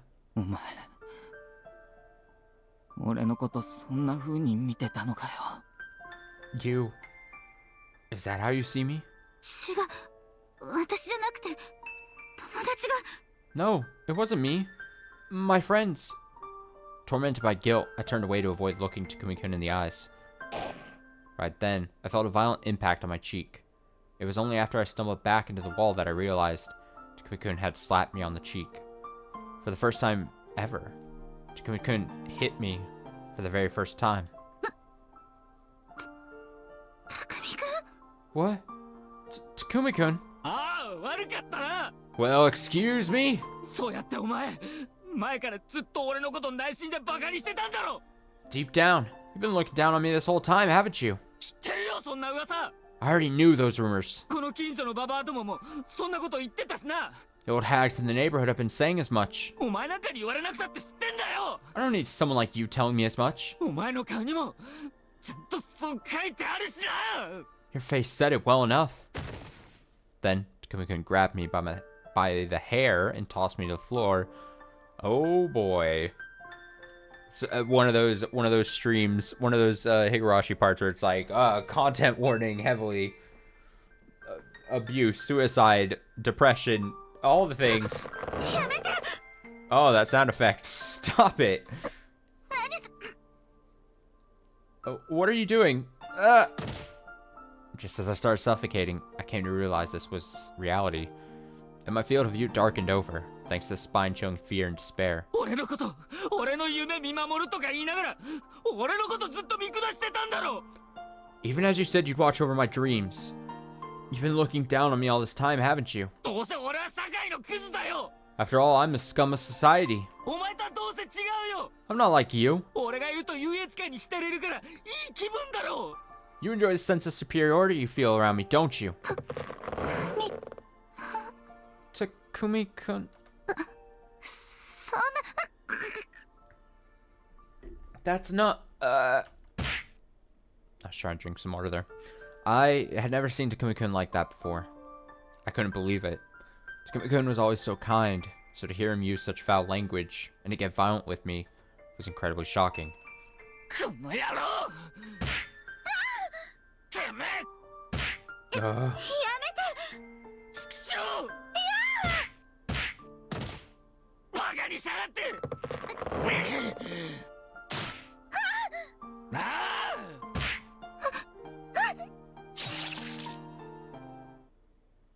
Oh. How much time passed after that? Before I knew it, I had fallen unconscious. When I opened my eyes, Takumi-kun was there. いや、ごめん。 Yeah, I'm sorry. I'm sorry. As I laid there motionless, Takumi-kun looked toward me with the usual shine in his eyes. Takumi-kun? Takumi-kun? 俺は I was... Takumi-kun seemed even more shocked than me that he resorted to violence. ごめん。 Sorry. いや、ごめん。 Yeah, I'm sorry. 俺、とんでもないことを。I did something inexcusable. Takumi-kun held me tight and looked straight into my eyes. Ugh. ごめんな。 I'm sorry. 怪我させて。俺、バカだ。 I hurt you. I'm an idiot. ごめん。I'm sorry. I'm sorry. Takumi-kun. Takumi-kun. Takumi-kun pressed an ice pack against my swollen red cheek, with tears in his eyes. ごめんな。 I'm sorry. I'm sorry. 私こそ I すまないこと言ってごめん。 said something terrible. I'm sorry. Takumi-kun was crying as he hugged me. And I cried too, clinging to Takumi-kun. And then, as I was held in his arms, I had a thought. Was this really the person I fell in love with? Takumi-kun. Takumi-kun. But I was scared to admit that Takumi-kun had changed. I just wanted to forget everything. I kept crying. That day was the beginning of hell. それからTakumi-kunはことあるごとに暴力を振るうようになったんです。 From then on, Takumi-kun resorted to violence at every opportunity. 機嫌が悪い時は私の箸の持ち方が悪い。ただいまという声が小さい。洗濯物の畳み方が違う。Anytime he was in a bad mood, when I held my chopsticks improperly, when I said I'm home too quietly, when I folded the laundry slightly differently. そんなことで殴られました。All of those would result in a beating. Ugh. 私、入院までしたことがあるんですよ。I was even hospitalized for it. あの日は急な残業があった日だった。That was a day when I was suddenly asked to work overtime. 珍しく匠くんが夕ご飯を作ってくれることになっていて。It was a rare occasion when Takumi-kun was making dinner. でも、結局家に帰れたのは午後11時過ぎ。But in the end, I couldn't get home until 11 p.m. 帰った途端ひっぱたかれて、そしてその後ずっと。He slapped me as soon as I came home, and after that, it was hard to imagine someone as calm and earnest as Tawada-san living a life like that. Tawada-san smiled a bit as she told her story, but it looked painful. 一度二度と続くと、だんだん歯止めが効かなくなってくるのかな。After once or twice more, I gradually started to wonder if he'd ever stop. 自分でもどうしたらいいかわからなかった。I didn't know what I could do on my own. どっちが悪いのかすら考える余裕がなかった。And I couldn't afford to think about which might be worse. それに、その時のことはちょっとした騒ぎになって。Plus, that was a bit of a tumultuous time. Rumors were going around that Yai Tawada was going through a rough patch in her personal life, and rumors spread in the neighborhood that she was supporting a man leading a hopeless lifestyle, which made it harder to do things around the neighborhood. 文字通り、身も心もボロボロでした。My mind and body were literally at their limits. 何が楽しかったのか、それすらもうわからなくなっていました。What even brought me joy? It was hard to tell anymore. 僕なら逃げてます。In that position, I would have run away. そんな人、僕なら別れてます。I would have broken up with a person like that. Tawada-san forced a weak smile. Despite that, I think I still loved him. Felt like that was what her smile was trying to convey. 気が済むまで私を殴ると、匠くんは必ず泣きながら謝るんです。Takumi-kun would always hit me until he was satisfied, then apologize while crying his eyes out. そうされると、私は許してしまう。And I always forgave him. だって、私の心の中には、昔の匠くんの記憶が残っているんだもん。Because deep in my heart, the memories of the old Takumi-kun were still there. Takumi-kun's eyes didn't sparkle like before, but his gentle smile was just the same. He no longer focused on his dreams and only ever drank, but those gentle times were still there. He'd greet me in a warm voice, "Welcome back." He would say, "You must be tired," and gently rub my shoulders. No matter how bad the dishes I cooked turned out, no matter how poorly I seasoned them, he'd eat the whole thing like it was completely delicious. That was the Takumi-kun I loved. 私だって苦しかったんです。It was painful, even for me. もう匠くんのそばにいるのはやめようって何度も思いました。I thought about leaving Takumi-kun many times. 家賃も払えない匠くんを放り出すのは忍びないけれど、私にだって私の人生があるはずだし。I couldn't walk out on Takumi-kun when he was unable to pay the rent on his own, but I should have been able to have my own life. 今目の前にいる匠くんは、もう私が愛した昔の匠くんとは違うって、そう自分に何度も言い聞かせた。The Takumi-kun in front of me right now is different from the Takumi-kun I loved. I told myself that many times. だけど、ダメだったんです。But I couldn't do it. どうしても昔の匠くんを重ねてしまう。No matter what, I still saw the old Takumi-kun. 匠くんと一緒にいてももう愛しい昔の思い出を思い出すことしかできないのに。Whenever the two of us were together, I could only remember the good old times. それでこいつを見捨てるわけにもいかず。 So, couldn't abandon him? どうしたらいいかわかんなくなって殺しちまったってわけか。And since you no longer knew what to do, you killed him? そんなんじゃないです。 That's not it. そんなんじゃ That's ないんです。 not it. Tawada-san racked her brain to squeeze the words out, while tightly clenching her chest. A line of tears fell from her eyes. 匠くんはきっと I'm sure. 私よりももっと苦しかったんだと思います。 It was even more painful for Takumi-kun than it was for me. Then she spit that out, the words practically bursting from her chest. 夢に見限られ、友達にも愛想をつかされ、匠くんがすがるべき人間は私しかいなかった。 Giving up on your dreams, falling out with your friends, I was the only person he had left. けれど、私もまた匠くんを切り捨てようとしていた。 But even I was trying to cast Takumi-kun aside. 私、匠くんのこと一思いに切り捨ててしまえばよかったんです。 I should have left Takumi-kun immediately. 荷物も何も全部置いて家を出てしまえばよかった。 I wish I had packed all my things and left that place. でも、そうはできなかった。 But I couldn't do it. 未練がましく昔の思い出にすがりついて、殴られても殴られても匠くんのそばにいてしまった。 Even though I was clinging to my old memories, and he kept beating me and beating me, I stayed by his side. その一方で、そばにいながら昔とは変わってしまった匠くんを憎んでいた。 And at the same time, spending all this time around Takumi-kun made me hate how much he had changed. そんな私の心の葛藤を匠くんは肌で感じていたと思います。 Takumi-kun must have felt the conflict in my heart. Tauda-san said that's why, then took a deep breath before continuing. だからもう何もかも終わりにしたかったんです。 That's why I wanted to end everything.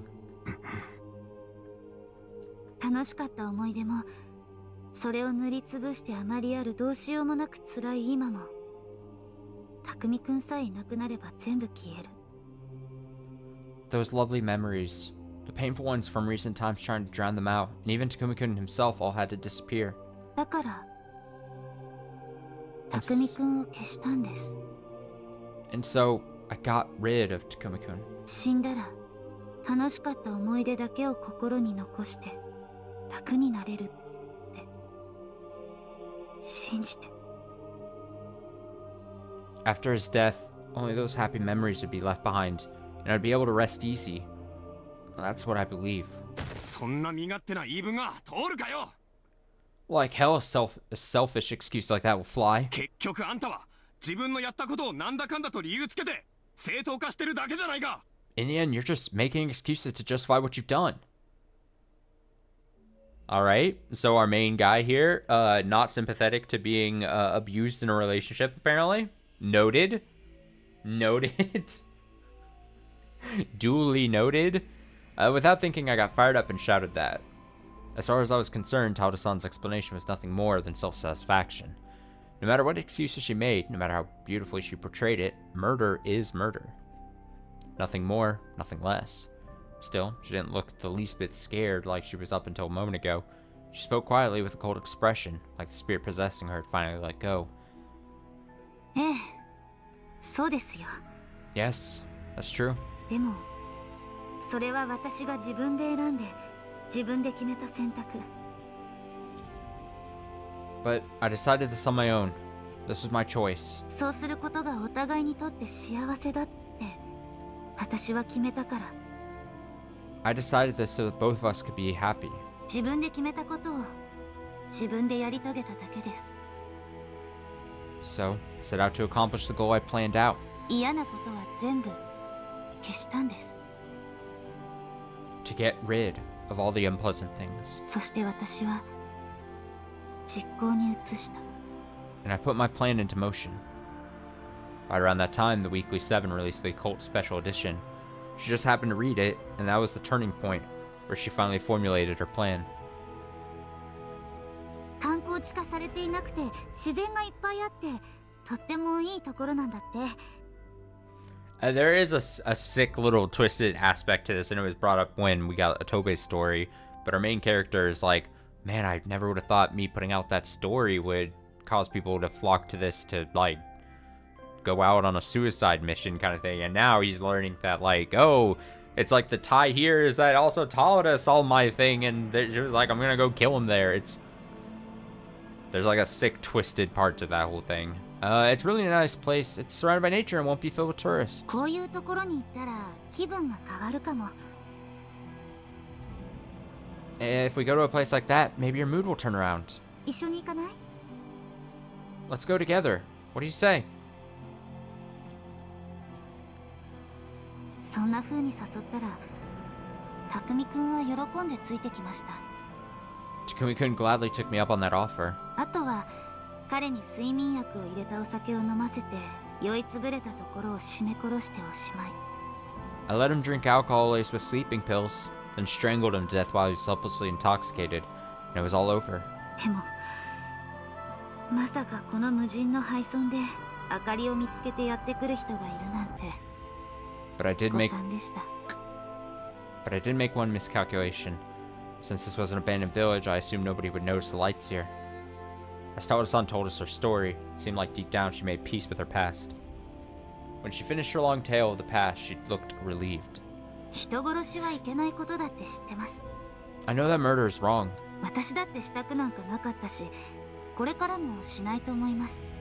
I didn't want to do it, and I don't think I'll ever do it again. でもこれが最善の選択だった。 But this was the best option.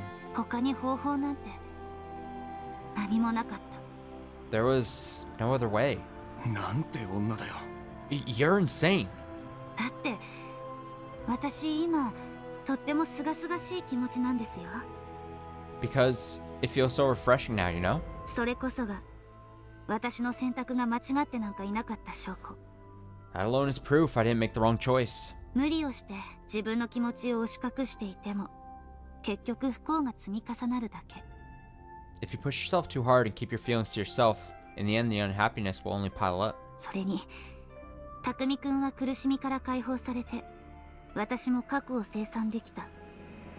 Plus, Takumi-kun was released from his suffering and I was able to start my life over. 新しい明日に向かってこれからまた生きていくことができる。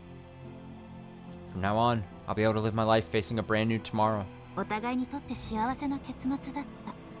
It's a happy ending for both of us. そう思いませんか？ Don't you think? 思うかバカ野郎。 Like hell, dumbass. I quickly took offense to Tawada-san's defiant attitude. The woman standing before me with a docile expression was, in truth, a murderer wearing the skin of a human. Regardless of her past, regardless of the circumstances, murder isn't acceptable. その話どこまで本当なんだろうな。 So, how much of that story is actually true? Unspeakable disgust was swirling around in my heart.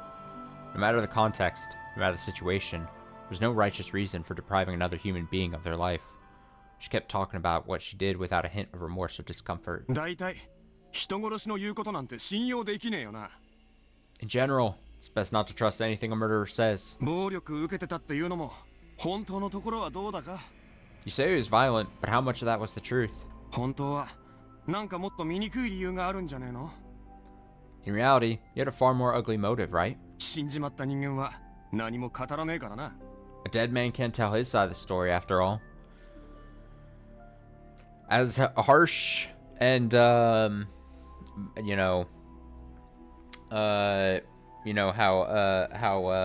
the term I'm looking for? As harsh and,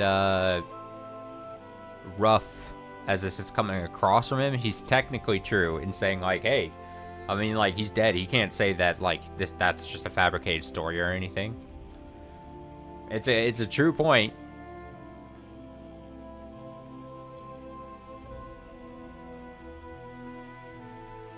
It's tough. 自分を美化してごまかすのは罪を受け止めて向かい合うよりずっと簡単なことだよな。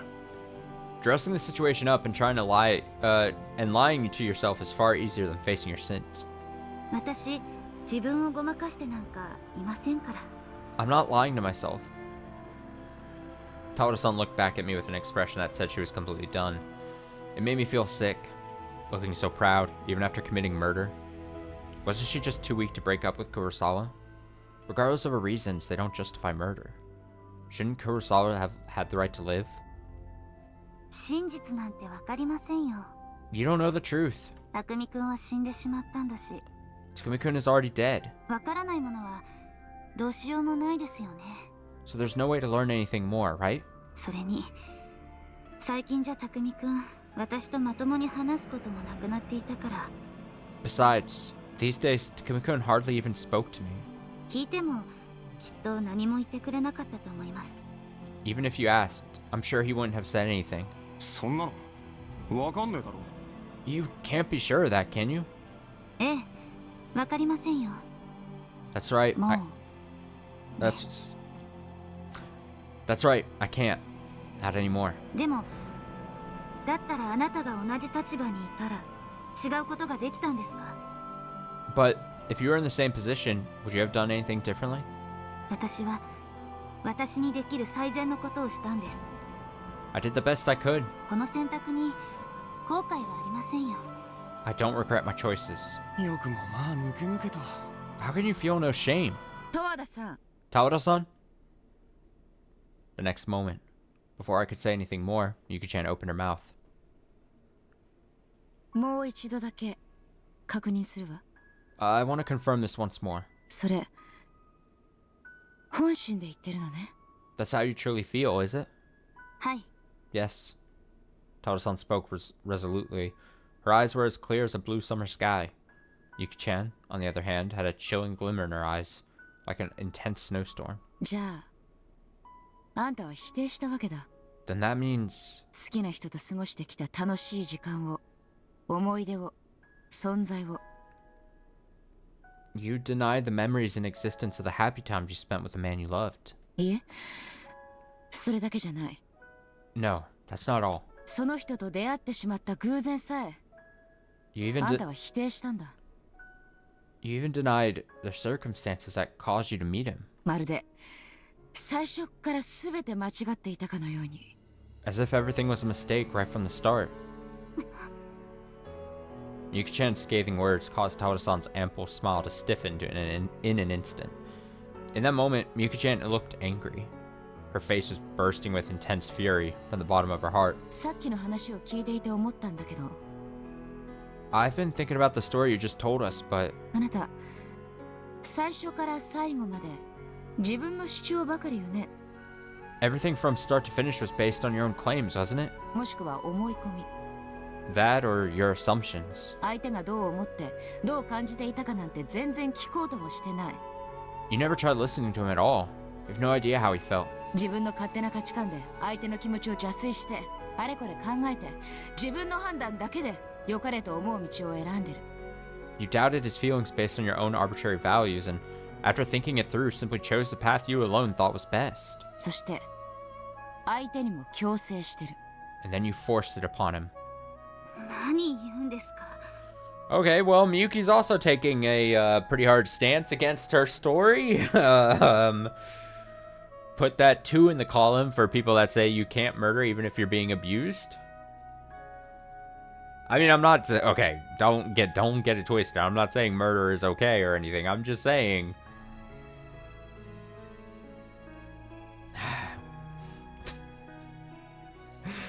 A controversial streamer says it's okay to murder. What are you saying? 強制なんてしてません。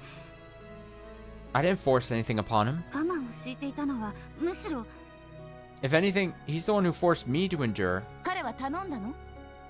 Did he ask for that? あなたに我慢してくれって頼んだの。 Did he tell you to put up with it? 一緒に暮らしてくれ。 Let's live together. 生活費を払ってくれ。 Pay the bills. 面倒を見てくれ。 Take care of me. 黙って殴られてくれ。 Keep quiet while I abuse you. Ugh. 黙って。 Shut up. それって結局全部あなたが望んであなたから彼にそうさせたのよね。 In the end, you're the one who wanted all that and let him do it, weren't you? だから彼に対してその文句や不満を言って嫌われたりしたら彼は自分を必要としなくなって手元から離れていくかもしれない。 Because you were worried that if you ever complained to him or told him how you really felt, he might realize he was no longer needed and walk out on you. 実際にそうならなくてもその可能性を考えるだけで怖かった。 Even if that would never happen, you were afraid to even consider the possibility. まだわからない？ You still don't understand?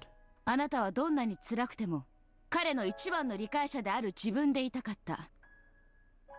No matter how much it hurt, you should have been the person who best understood him. そして我慢をし続けている自分の崇高さによって彼を自分のそばに縛り付けておくことで自分の欲求を満たしていただけなのよ。 And you got drunk on your lofty notion of being patient with him just so you could fulfill your own desire to keep him bound to you. That's right. No matter how she worded it, she was just trying to justify her actions. What Toda-san told us was, to put it bluntly, the epitome of self-satisfaction. Thinking about yourself, making your own decisions, and constantly running away from confronting the problems in its true sense, all in a world of your own invention. That was the logic of cowards. でもだんだんそれにも飽きてきた。 But she slowly grew weary of it. だからといって自分以外の誰かに渡すのも嫌だった。 Despite that, you couldn't stand the notion of him being with anyone other than yourself. その結果がこの犯行よ。 Which resulted in this crime. あなたが望んだ未来は彼をペットのように飼って独り占めにして永久に誰にも見つからない場所に隠しておくことだった。 The future you wanted was keeping him all to yourself like a pet, hiding him away in a place where nobody else could see. 彼の気持ちなんかお構いもなしに死後も思い出の中で自分だけのものに。 With no regard for his feelings, even keeping your memories of him after death to yourself. Oh shit. Shut up! Toda-san roared like she was coughing up blood. Toby and I immediately froze in place. Yuki-chan was standing directly in front of Toda-san, bearing the brunt of Toda-san's outburst and hateful glare. いけない。そう思っちゃいけないの。 Wrong? Are you saying it's wrong to think that way? そうよ。 Yeah, that's right. 私と彼は最初から価値観がまるで違ってた。 Even from the start, he and I had different values. 私は普通の幸せが欲しくて、匠君は一か八かの栄光を求めて。 I just wanted everyday happiness, but Takumi-kun wanted to gamble everything hunting for glory. 現実にしか生きられない私と一瞬のチャンスにかけることができる匠君。 I could only take the easy path, while Takumi-kun could also risk everything for a momentary chance. 釣り合うわけがない。 We were a terrible match. 最初から無理と矛盾だらけだったのよ。私たちは。 We were an absurd contradiction, even from the start. Toda-san's composed smile vanished as she continued shouting. This was the true voice inside her heart. でも好きだった。 But I loved him. 本気で愛していたのよ。心の底から。 I truly adored him from the bottom of my heart. だけど、私の望む暮らしはここにでもありふれた普通の生活だった。 But I wanted to live a normal everyday life. 赤ちゃんを作って育てて。 Having children, raising a family. 庭付きでなくてもいいから家族みんなが安らげる空間で。 We didn't even need a lawn, just a place where the whole family could relax together. そんなに贅沢もできないけど、日曜日はどこかに出かけたり、買い物をしたり。 Nothing luxurious, but maybe going out shopping or something on Sundays. 他の友達と自分たちの子供の自慢をし合って。もうやっぱり自分の子が最高だって勝手に喜んで。 Being proud of our friends' children, but always thinking our kids are the best. 一緒に年を取って子供たちの成長する姿を見ながら肩を並べて日向ぼっこをして。 Growing old together, basking in the sunlight side by side while watching our children grow up. 昔のことを懐かしく思い出して。だけど今は一番幸せだって言い合って。 Looking back on the good old days nostalgically, but telling each other that our happiest times together is always right now. It sounded completely ordinary. Nothing glamorous about it, just a simple life. But in reality, that alone was more than enough. Always spending your days together with the one you love, never asking for anything more. Toda-san. Toda-san. でも But still. それは匠君に生き方を変えろってことじゃない。 To do that, Takumi-kun would have to abandon his way of life, wouldn't he? 彼に夢を諦めろってことじゃない。 He would have to abandon his dreams, right? そんな残酷なことあなたは言えるの？ Could you suggest something so cruel? 私は言えなかった。言えるわけがなかった。 I couldn't say it. There was no way I could say it. だって私怖かったから。 I was terrified. 自分の幸せを求める彼にそう言って、お互いの道が違うってことを知られて、捨てられるのが怖かったのよ。 I was scared. Scared of telling that to someone like him who lived for scared of telling that to someone like him who lived for his dreams, making him realize that we walked different paths, of having him leave me. Then Taro-san collapsed on the spot, crying her eyes out with her face down on the tatami floor. Through caring for him and understanding him, she realized they held different values. Then she was finally able to see it, the collapse of their future. But even so, she loved him too much to accept that and to let him go, which is why she chose the path to hell.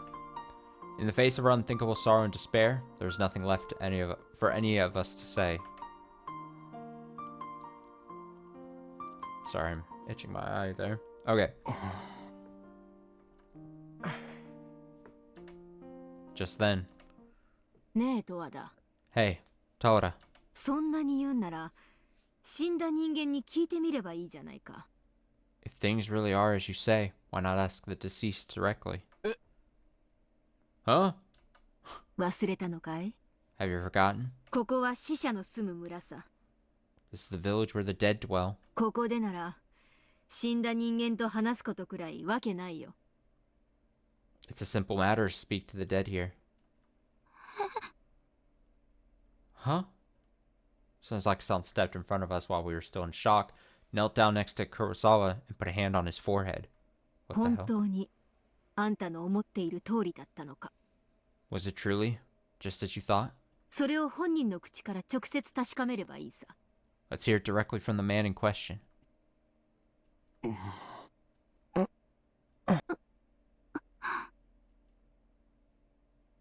We all watched Sonozaki-san, half doubting, no, completely doubting what she said. Is something like that truly possible? Couldn't be a joke. Sonozaki-san wouldn't say something like that at a time like this. In which case, perhaps... What? The next moment, we were too shocked for words. Yae. Yae. What the hell? What? I mean, I had no idea what was happening. It was beyond understanding. But even though Kurosawa was dead, I'm certain I could hear his voice. What? なんだよそれ。 What is this?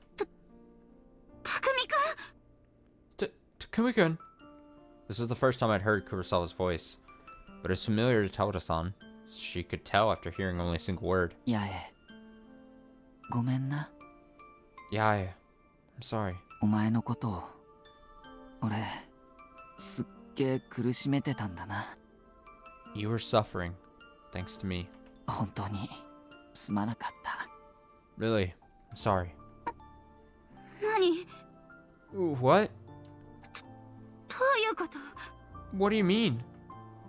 Looking closer, Kurosawa's lips weren't moving. I didn't know where the voice was coming from, but it sounded like the voice was coming from directly inside my head. 今さらこんなこと言っても信じてもらえないかもしれない。 You probably won't believe me at this point. でも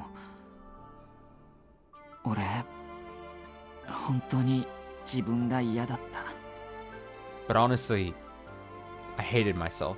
お前に当たり散らしたりするたびに自分のことを醜くて卑怯で最低のやつだって思った。 Every time I took out my anger on you, I felt like an ugly coward. The worst kind of person. なんでこんなことしちまうんだろうって。いつも悔しくて情けなかった。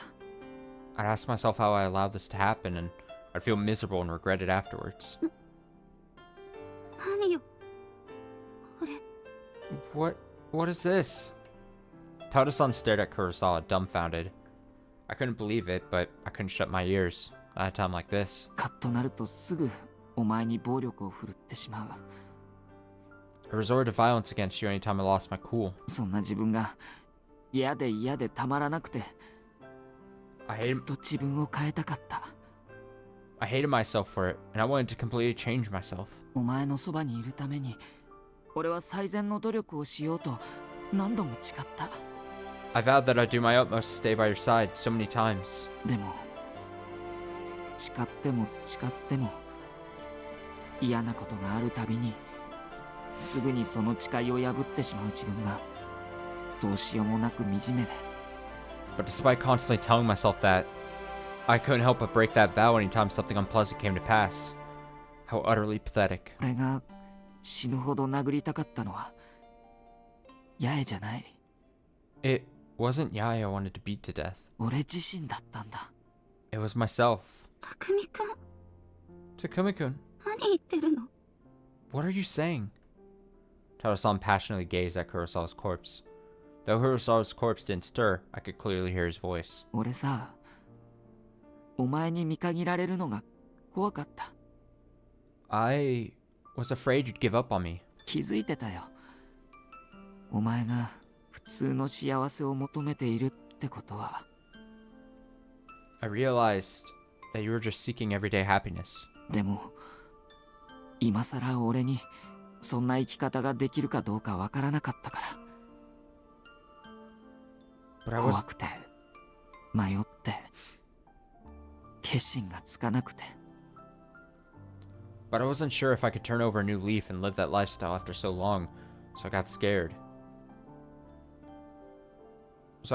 Hesitated, and couldn't make up my mind. そんな俺だから、いつ捨てられても仕方ないって、本気で怖かった。And because of that, I was seriously terrified that you could abandon me at any moment and it wouldn't be a surprise. だから、お前がドライブに誘ってくれたとき、俺は死ぬほど嬉しかったよ。 So, when you invited me to drive out here, I was happy enough to die. まだ、お前が俺のことを好きでいてくれてる。 You still loved me. 諦めないでいてくれてるって知って、嬉しかったよ。 I was so happy to learn you hadn't given up on me. 嘘でしょ。 It can't be true. 何これ？ What is this? 何なの？いたずらならやめてよ。 If this is some kind of cruel joke, stop it. やめてよ。 Stop!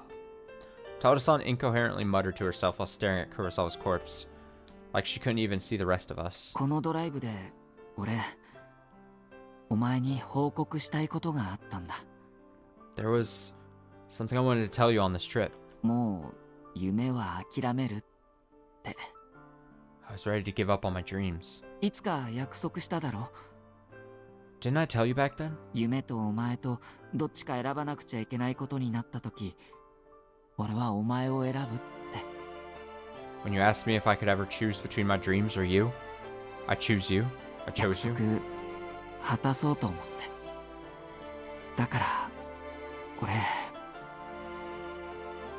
I promised that, and I wanted to deliver on that promise. So I...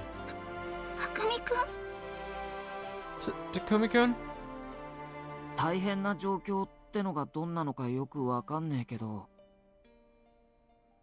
I don't know what sort of horrible disaster you're talking about, but... もしも音楽か八重かを選べって言われたら、俺は間違いなく八重を選ぶよ。 If my only options are you or my music, I definitely choose you, Yae. 本当に？ Really? 当然だろ。 Of course. 音楽はなくても生きていけるけど、八重のいない生活は正直想像したくもないからさ。 I could live without my music, but honestly, I don't even want to imagine life without you. I remembered, clearly. But even though I heard him say it, I still only half trusted his words. Because something like that seemed absolutely impossible. He loved his music more than anything else. He cherished it since before I even met him, so there was no way he would ever choose to throw it away. So, I arbitrarily gave up. I couldn't believe that he loved me enough to give that up. I simply couldn't believe that he truly meant those words from so long ago that I wanted to hear the most.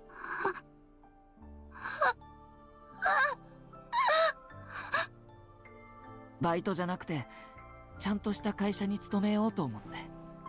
I was thinking of getting a proper job at a company instead of part-time work. But I'm dead now, so it doesn't matter. それで、音楽は一切やめて、プロになる夢は諦めて、就職活動してたんだ。I was ready to completely quit my music and give up on my dream of going pro, so I went out job hunting. でもうまくいかなくて。 But it wasn't working out. 大学出てずっと一度も就職したことなかったんだからしょうがないよな。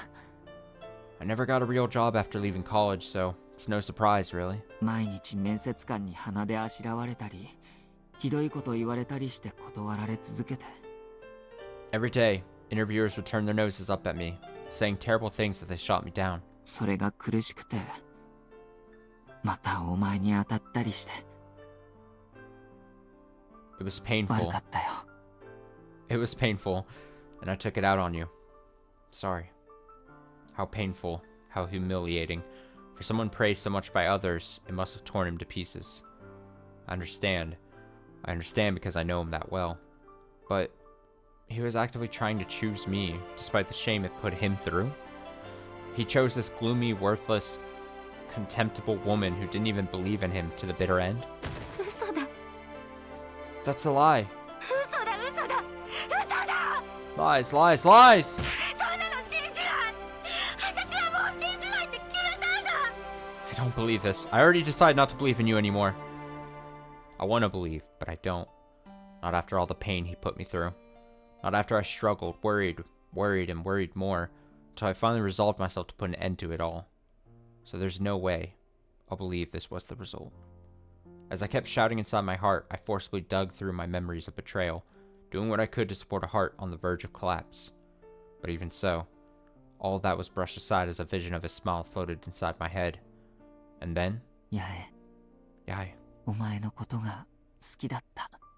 I loved you. 辛い目に遭わせてごめんな。 I'm sorry for all the pain I've caused you. 俺と一緒にいたこと、どうか後悔しないでほしい。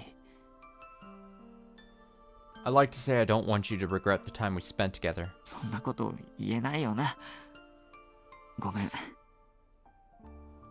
But I don't have that right. I'm sorry. でも、これだけは言わせてくれ。 But let me just say this. 俺はお前に会えてよかった。I'm glad I met you. お前と一緒にいられたから頑張ることができた。 Because when I was with you, I was able to do my best. 夢を追い続けていられた。I was able to keep chasing my dreams. なのに、そんな優しいお前に人殺しなんかさせてごめんな。 And still, I'm sorry for turning someone as gentle as you into a murderer. だから俺、お前にはその分、これからは幸せになってほしいって本気で思ってる。 That's why I genuinely want you to live a happy life from now on. 俺みたいなのじゃなく、もっとちゃんとしたやつと一緒になって、お前の本当に望んだ幸せを手に入れてくれ。 Get together with a proper guy, someone not like me, and earn the happiness you truly wanted. 何言ってるの？ What are you saying? 何なのよ？何なのよこれは？ What do you mean? What is this? 大体死人が喋るわけないじゃない。 Dead people can't talk in the first place. いい加減にしてよ。 That's enough! Tawada-san was upset. Her eyes wandered and her breathing was erratic. But just then, Sonozaki-san reached for Kurosawa's corpse. She pulled a single envelope out of his back pocket and handed it to Tawada-san. Tawada. It was a letter of acceptance from a business. 匠君。 Takumi-kun. 本当に就職するつもりだったの？ You really were planning to get a job? 八重、ごめんな。 Yeah, I'm sorry. お前にこんなことをさせる前にこれを見せたかった。 I wanted to show this to you before all this. そして喜んでもらいたかった。 And I wanted you to be happy. Yes, dude, if I ever was murdered or turned into a ghost and then got to communicate to the living, I would want to do a ghost like guilt trip to people Fuck it. That'd be fun. Make people feel bad for murdering me. Make them feel bad, you know? Really twist the knife back into their own back. No way. お前のことがずっと好きだった。 I always loved you. 優しさが嬉しかった。微笑みが可愛かった。 Your kindness made me so happy, and your smile was so cute. もっとお前の笑顔見たかったな。 I wanted to see you smile even more. ガキとか作ってもっと幸せそうなお前の笑顔を見たかった。 If we could have had a kid, you would have smiled even happier. I wanted to see that. いろんな約束全然守れなかったな。本当にごめん。 There were so many promises I couldn't fulfill. Really, I'm sorry. 今まで一緒にいてくれてあ Thank り you. がとう。 Thank you for staying with me all this time. 俺はお前と会えて本当に Honestly, meeting you really did 幸せだったよ。 bring me so much joy. Takumi-kun! Taro-san fell down on her face, clinging to Kurosawa's and crying. The sorrowful cry of her voice sounded like her heart had been torn apart. どうして匠くん Why, Takumi-kun? 匠くんどうして死んじゃったの Takumi-kun, why'd you have to die? もう一度起きてよ Please, wake up again. Wake up! 謝るから私謝るから So I can apologize. I need to apologize. 私が悪かったってちゃんとあなたに謝らせてよ I was wrong. Please, let me tell you I'm sorry. あんたが殺したんだろ You killed him. そうじゃなかったのかい Isn't that the truth? 匠くんごめんなさい Takumi-kun, I'm sorry. どうしてこんなことに Why did this? なんで私あなたにちゃんと話を Why didn't I ever talk to you about it? ごめんなさいごめんなさい I'm sorry. I'm sorry. Overflowing with tears of regret. It was too late. It was too late for everything. If I had acted sooner, if I had the courage to tell him how I really felt, this future could have been avoided. My own assumptions cost me everything. I was wrong about everything. And then, for a while longer, all the rest of us could do was watch silently as she nursed her painful regrets.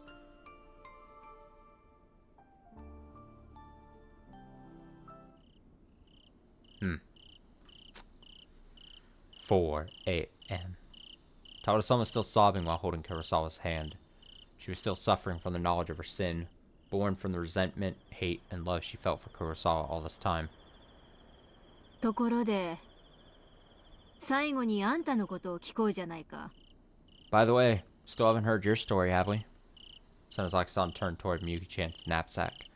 There was certainly more than just camping equipment in there, like the handgun she used to fight the men in black. そうですね Yes, that's true. もうこうなったら隠しても無意味か。 At this point, I suppose there's no point in hiding it. Yuki-chan responded to Sonozaki-san's sharp gaze by shrugging her shoulders, then pulled something resembling a small black notebook from her breast pocket, flipped the cover over, and turned it toward us. What? There was a gold badge inside. A police badge. I fucking knew it. I mean, it seemed so obvious. やっぱりね I'm not even gonna go too much. It seemed too obvious. I thought so. ヤクザにしちゃ品が良すぎると思っていたんだよ You seem too refined to be a Yakuza. 社交辞令どうも。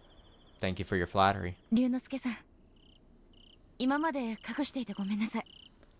Ryunosuke-san, I'm really sorry for hiding this from you all this time. 私フリーライターじゃないんです。 I'm not a writer. うすうす感づいてはいたけど I had a feeling. 私は警視庁のマルボウ、組織犯罪対策部の人間なんです。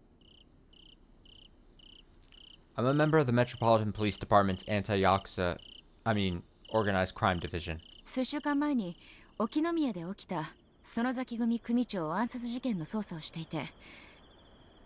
I've been investigating the assassination of the Sonozaki group's leader that occurred in Okinomiya a few weeks ago. 警察関係者が来たってことを知らせたくなかったんで、知り合いの出版社に名前を借りて、こういう形で来ることになって。I didn't want word to get out if a police officer was coming here, so forged an identity with the help of an acquaintance who just happened to be a publisher. 嘘をついていて、すみませんでした。Sorry for lying to you. Yuki-chan went on to explain that she hadn't actually received approval from her superiors to conduct an investigation in Hinamazawa.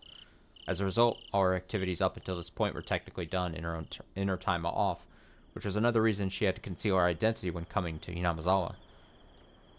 But now that the situation necessitated the use of force, it was no longer possible to keep quiet about it. So you're telling me your job is fighting organized crime? Eh. That's right. I was taken aback after hearing such a peculiar expression. If that's the case, it explains all her strange behavior up until now. Her adept gun handling skills, her occasional eagle-eyed glares, her speedy analysis of the corpse. Those are all skills of her profession. ってことは、あんたが追っているのはうちのことだね。So, I was actually the object of your pursuit this whole time? はい。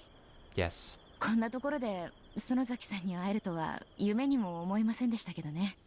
Though, I never dreamed I'd meet you in a place like this, Sonozaki-san. それに、園崎ミオンの正体もこの村へ来てさっぱりわからなくなってしまいましたけど。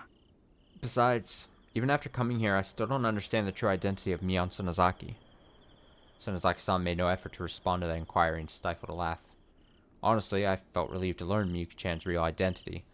First and foremost, it meant she wasn't a ghost of Hinamazawa, or with the Yakuza, or a shady murderer. But, Miyuki-chan, why would you come to an abandoned village? 組長の園崎茜を都内の病院で暗殺しようとした狙撃犯の目星はつきましたが、I had my sights on the sniper who attempted to assassinate the group leader Akane Sonozaki near a hospital in Tokyo. この事件はそいつを捕まえるだけでは収まりそうにありませんからね。But it didn't appear that arresting them alone would be enough to settle the incident. 背後関係を洗っていた矢先、組員たちがひなみ沢に向かったという情報が入ったんです。Just as I was about to investigate the background of the incident, I received intel indicating that the other group members were headed to Hinamazawa. それで、もしや園崎本家で何かあるのかもと思い、捜査に来たってわけですよ。So, I thought there might be something going on at the Sonozaki estate. Came to investigate. なるほどね。I see. そこまで調べはついてるってわけか。So you've dug up that much, have you? Sonozaki-san let out a brief sigh. But it seems Miyuki-chan hadn't been totally lying when she came to me saying she wanted to investigate Hinamazawa. In fact, tomorrow, or I guess technically today, she was originally planning to conduct a full-fledged investigation with another team member who was coming here on an annual holiday. But she gained intel on the Sonozaki group the day before her scheduled departure, so she adjusted her schedule and came here with me, thinking she might be lucky enough to find some evidence. But if that's the case, why lie and say she's a reporter? When I asked her that, Miyuki-chan shrugged her shoulders. Then she stuck out her tongue and said, "You would have been upset if I told you I was with the police, right, Ryunosuke-san?" Well, that's true. If I knew that the person I was traveling with was a detective instead of a reporter, I probably would have declined the offer no matter how beautiful she was. And what's more, it'd mean that there were Yakuza members waiting for me instead of ghosts. If she had told me, this whole thing would have ended up right at the start. Doesn't matter how ridiculously cute your face is, Miyuki-chan. Sounds bad, but she was only planning to do information gathering at first. There's no way she could have expected two sides to clash on the battlefield.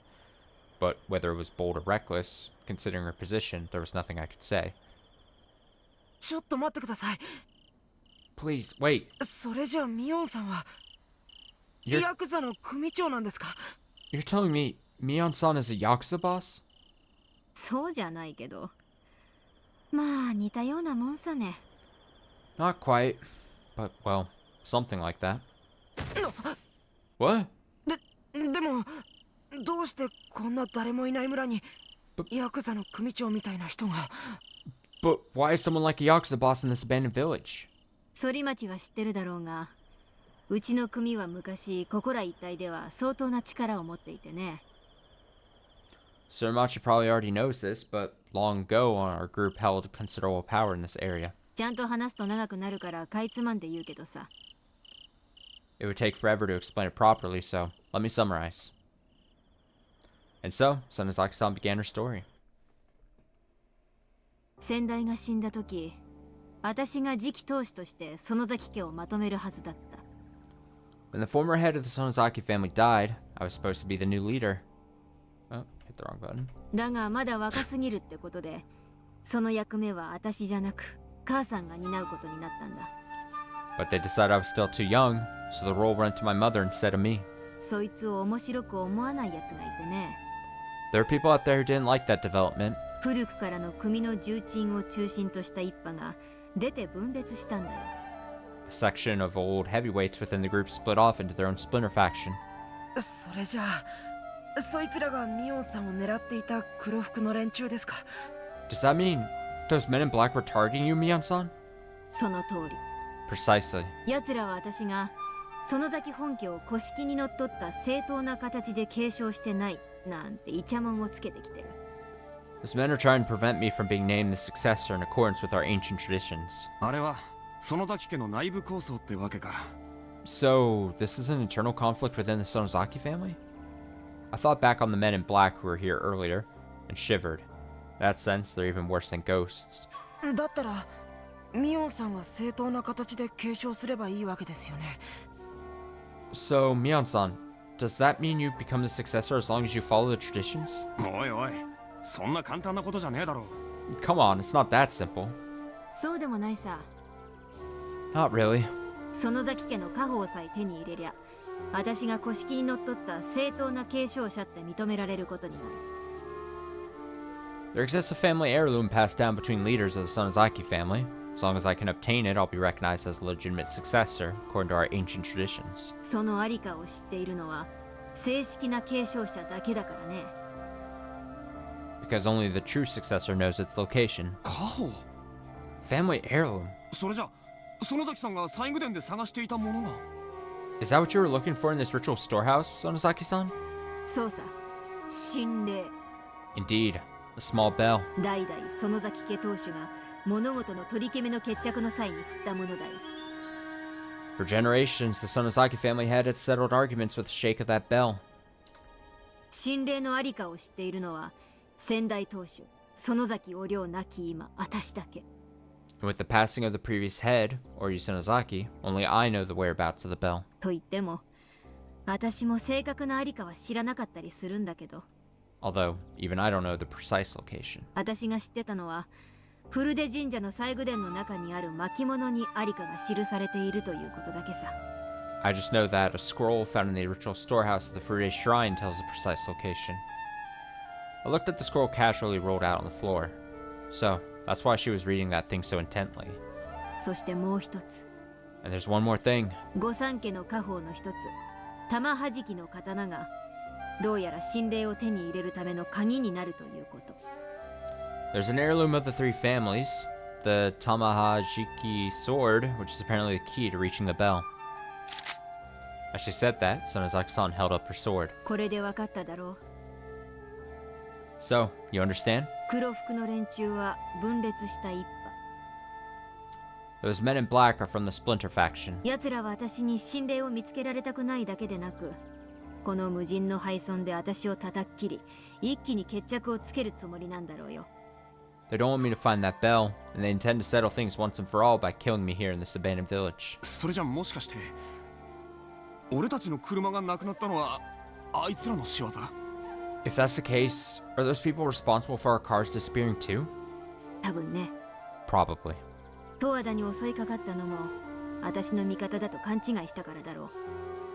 They probably attacked Tawada because they thought she was an ally of mine. 奴らはおそらくここにいる全員を殺すつもりだろうからね。 There's a good chance they intend to kill everyone here. 全員？ Everyone?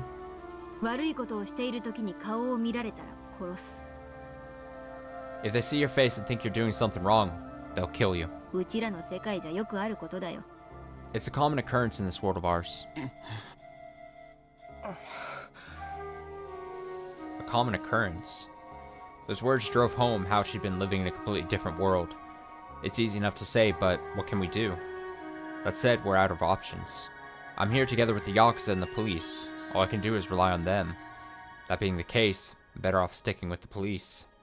巻物には神霊は園崎本家に隠されていると記されてた。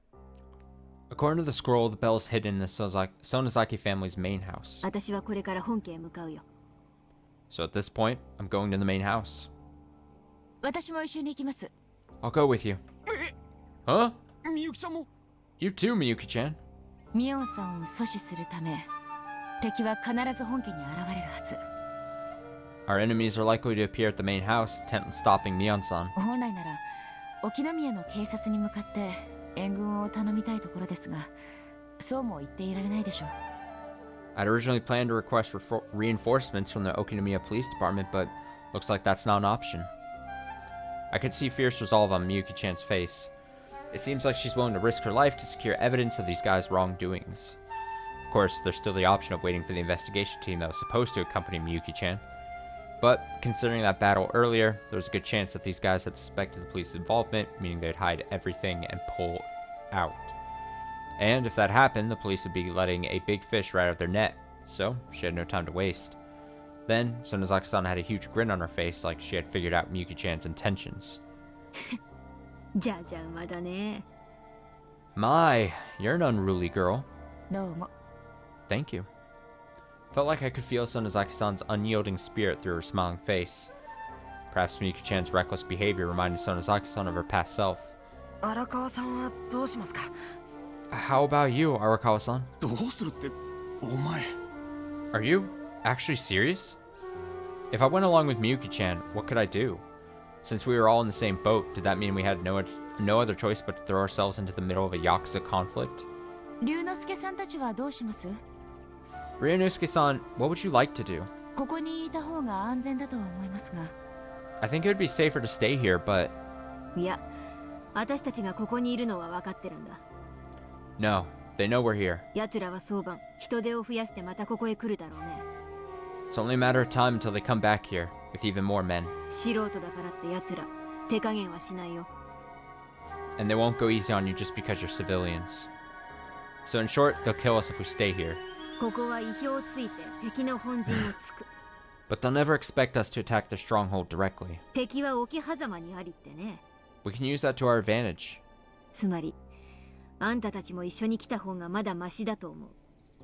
In other words, I think it would be best for all of you to come with us. って言っても、こっちもいろいろ守るもんがあるから、あんたたちのことをどこまで守ってやれるかわかんないけどさ。 Having said that, you will face all manner of dangers, so I'm not sure how well I can protect all of you. 力は尽くすがこんな状況だ。命の保証はできないよ。 I'll do my best, but given the situation, I can't guarantee you'll survive. Otobe had been thinking it over for a while, but before long he raised his head with a resolute look on his face. 僕は一緒に行きます。 I'll go with you. いえ、連れて行ってください。 No, please take me with you. 乙部 Otobe, 一度は捨てた命ですから。 I've already thrown my life away once before. 一緒にいればまだ何かお二人の役に立てることがあるかもしれないし。 And if I go with, I might be able to do something to help you too. いいですか？ Would that be alright?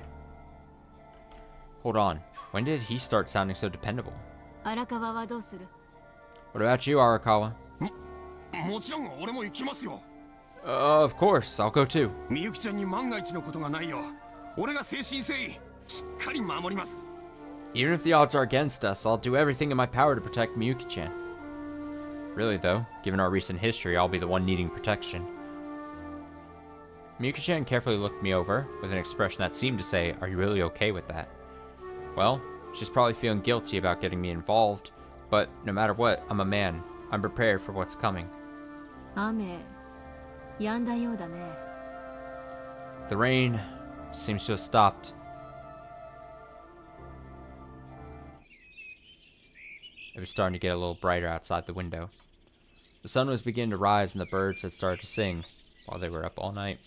Sanzaki-san tightly tied her hair behind her head. 行くよ。 Let's go. With that one statement, we rose to our feet at once. However, Tauta-san didn't move. She continued absent-mindedly sitting next to Kurosawa's corpse. 十和田さん。 Tauta-san, 私はここにいます。 I'll stay here. 何言ってるんだよ。 What are you saying? 十和田さん、さっきの話聞いたでしょ。 Tauta-san, didn't you hear what we were just talking about? ここにいたらヤクザに殺されちゃいますよ。 The Yakuza will kill you if you stay here. Tauta-san shook her head to cut him off, then looked up with the tears in her eyes. いいんです。 It's alright. もう少し匠くんとここにいたいんです。 I'd like to stay here a little longer with Takumi-kun. Honestly, of course. She clearly has this kind of like regret, and she had this moment with like the ghost of her boyfriend that she murdered. And the cat's out of the bag at this point. She's a murderer. Life beyond this is not going to probably be great for her, and she had to confess in the presence of basically a cop. She's not going to just be able to walk out free, probably, so if I was like, oh shit, I could just, you know, wallow here, probably die if they get to me, you know, it's not that bad. 一人でいろいろ考えたいから。 I want to think things through on my own. Tauta-san shrugged her shoulders once more, probably thinking back on what Kurosawa said earlier. Her voice was almost muffled, and the tears were still coming out.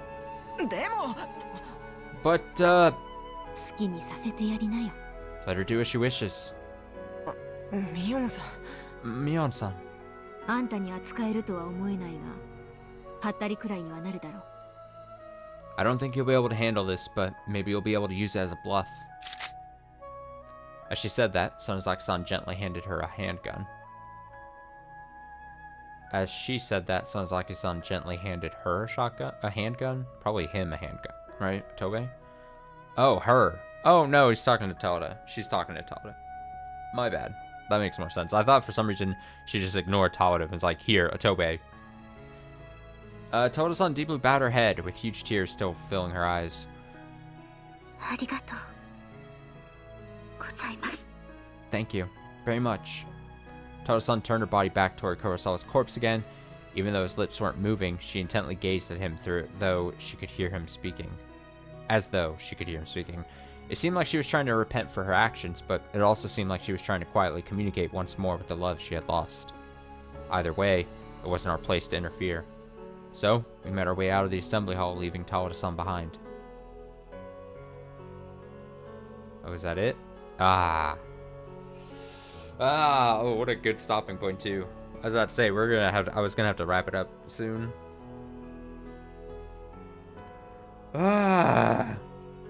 Alright, good stuff, good stuff. What a depressing, deep, heavy, I should say, moment or stretch of the story there. Oof. But good. I'm kind of glad. I mean, we got like a large. I mean, we got the backstories and the hidden truths of who these people were and why they're at this village, and they all kind of make sense. And like I said, it's interesting that they all technically are tied by Arakawa's, you know, story that he wrote in that you know, the cult story on Hinamizawa and everything. So interesting little tie that keeps them all tied together.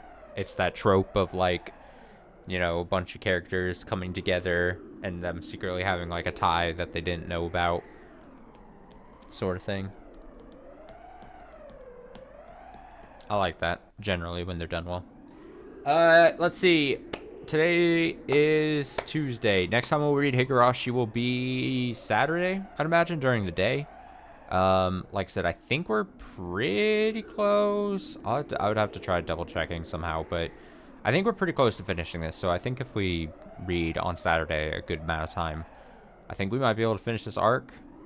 If not, if not finish, we'll be very close, I think. So fingers crossed on that. Tomorrow is Wednesday. There should be a stream tomorrow. I'm thinking probably Claire Obscure. And then obviously no stream on Thursday, and then Friday, not sure yet. Could range from Claire Obscure again to Blueprints to hell, even Pokemon Legends Arceus if I was feeling like it. So we'll see what that brings on Friday. Still up in the air, but Wednesday, tomorrow, probably just a Claire Obscure stream for a bit, a couple hours or so. So we left on quite the cliffhanger then. As always, thanks for watching. Thanks for hanging out. Choosing to spend time watching this stream in its live or VODed version on YouTube. Until tomorrow night, stay safe, stay well.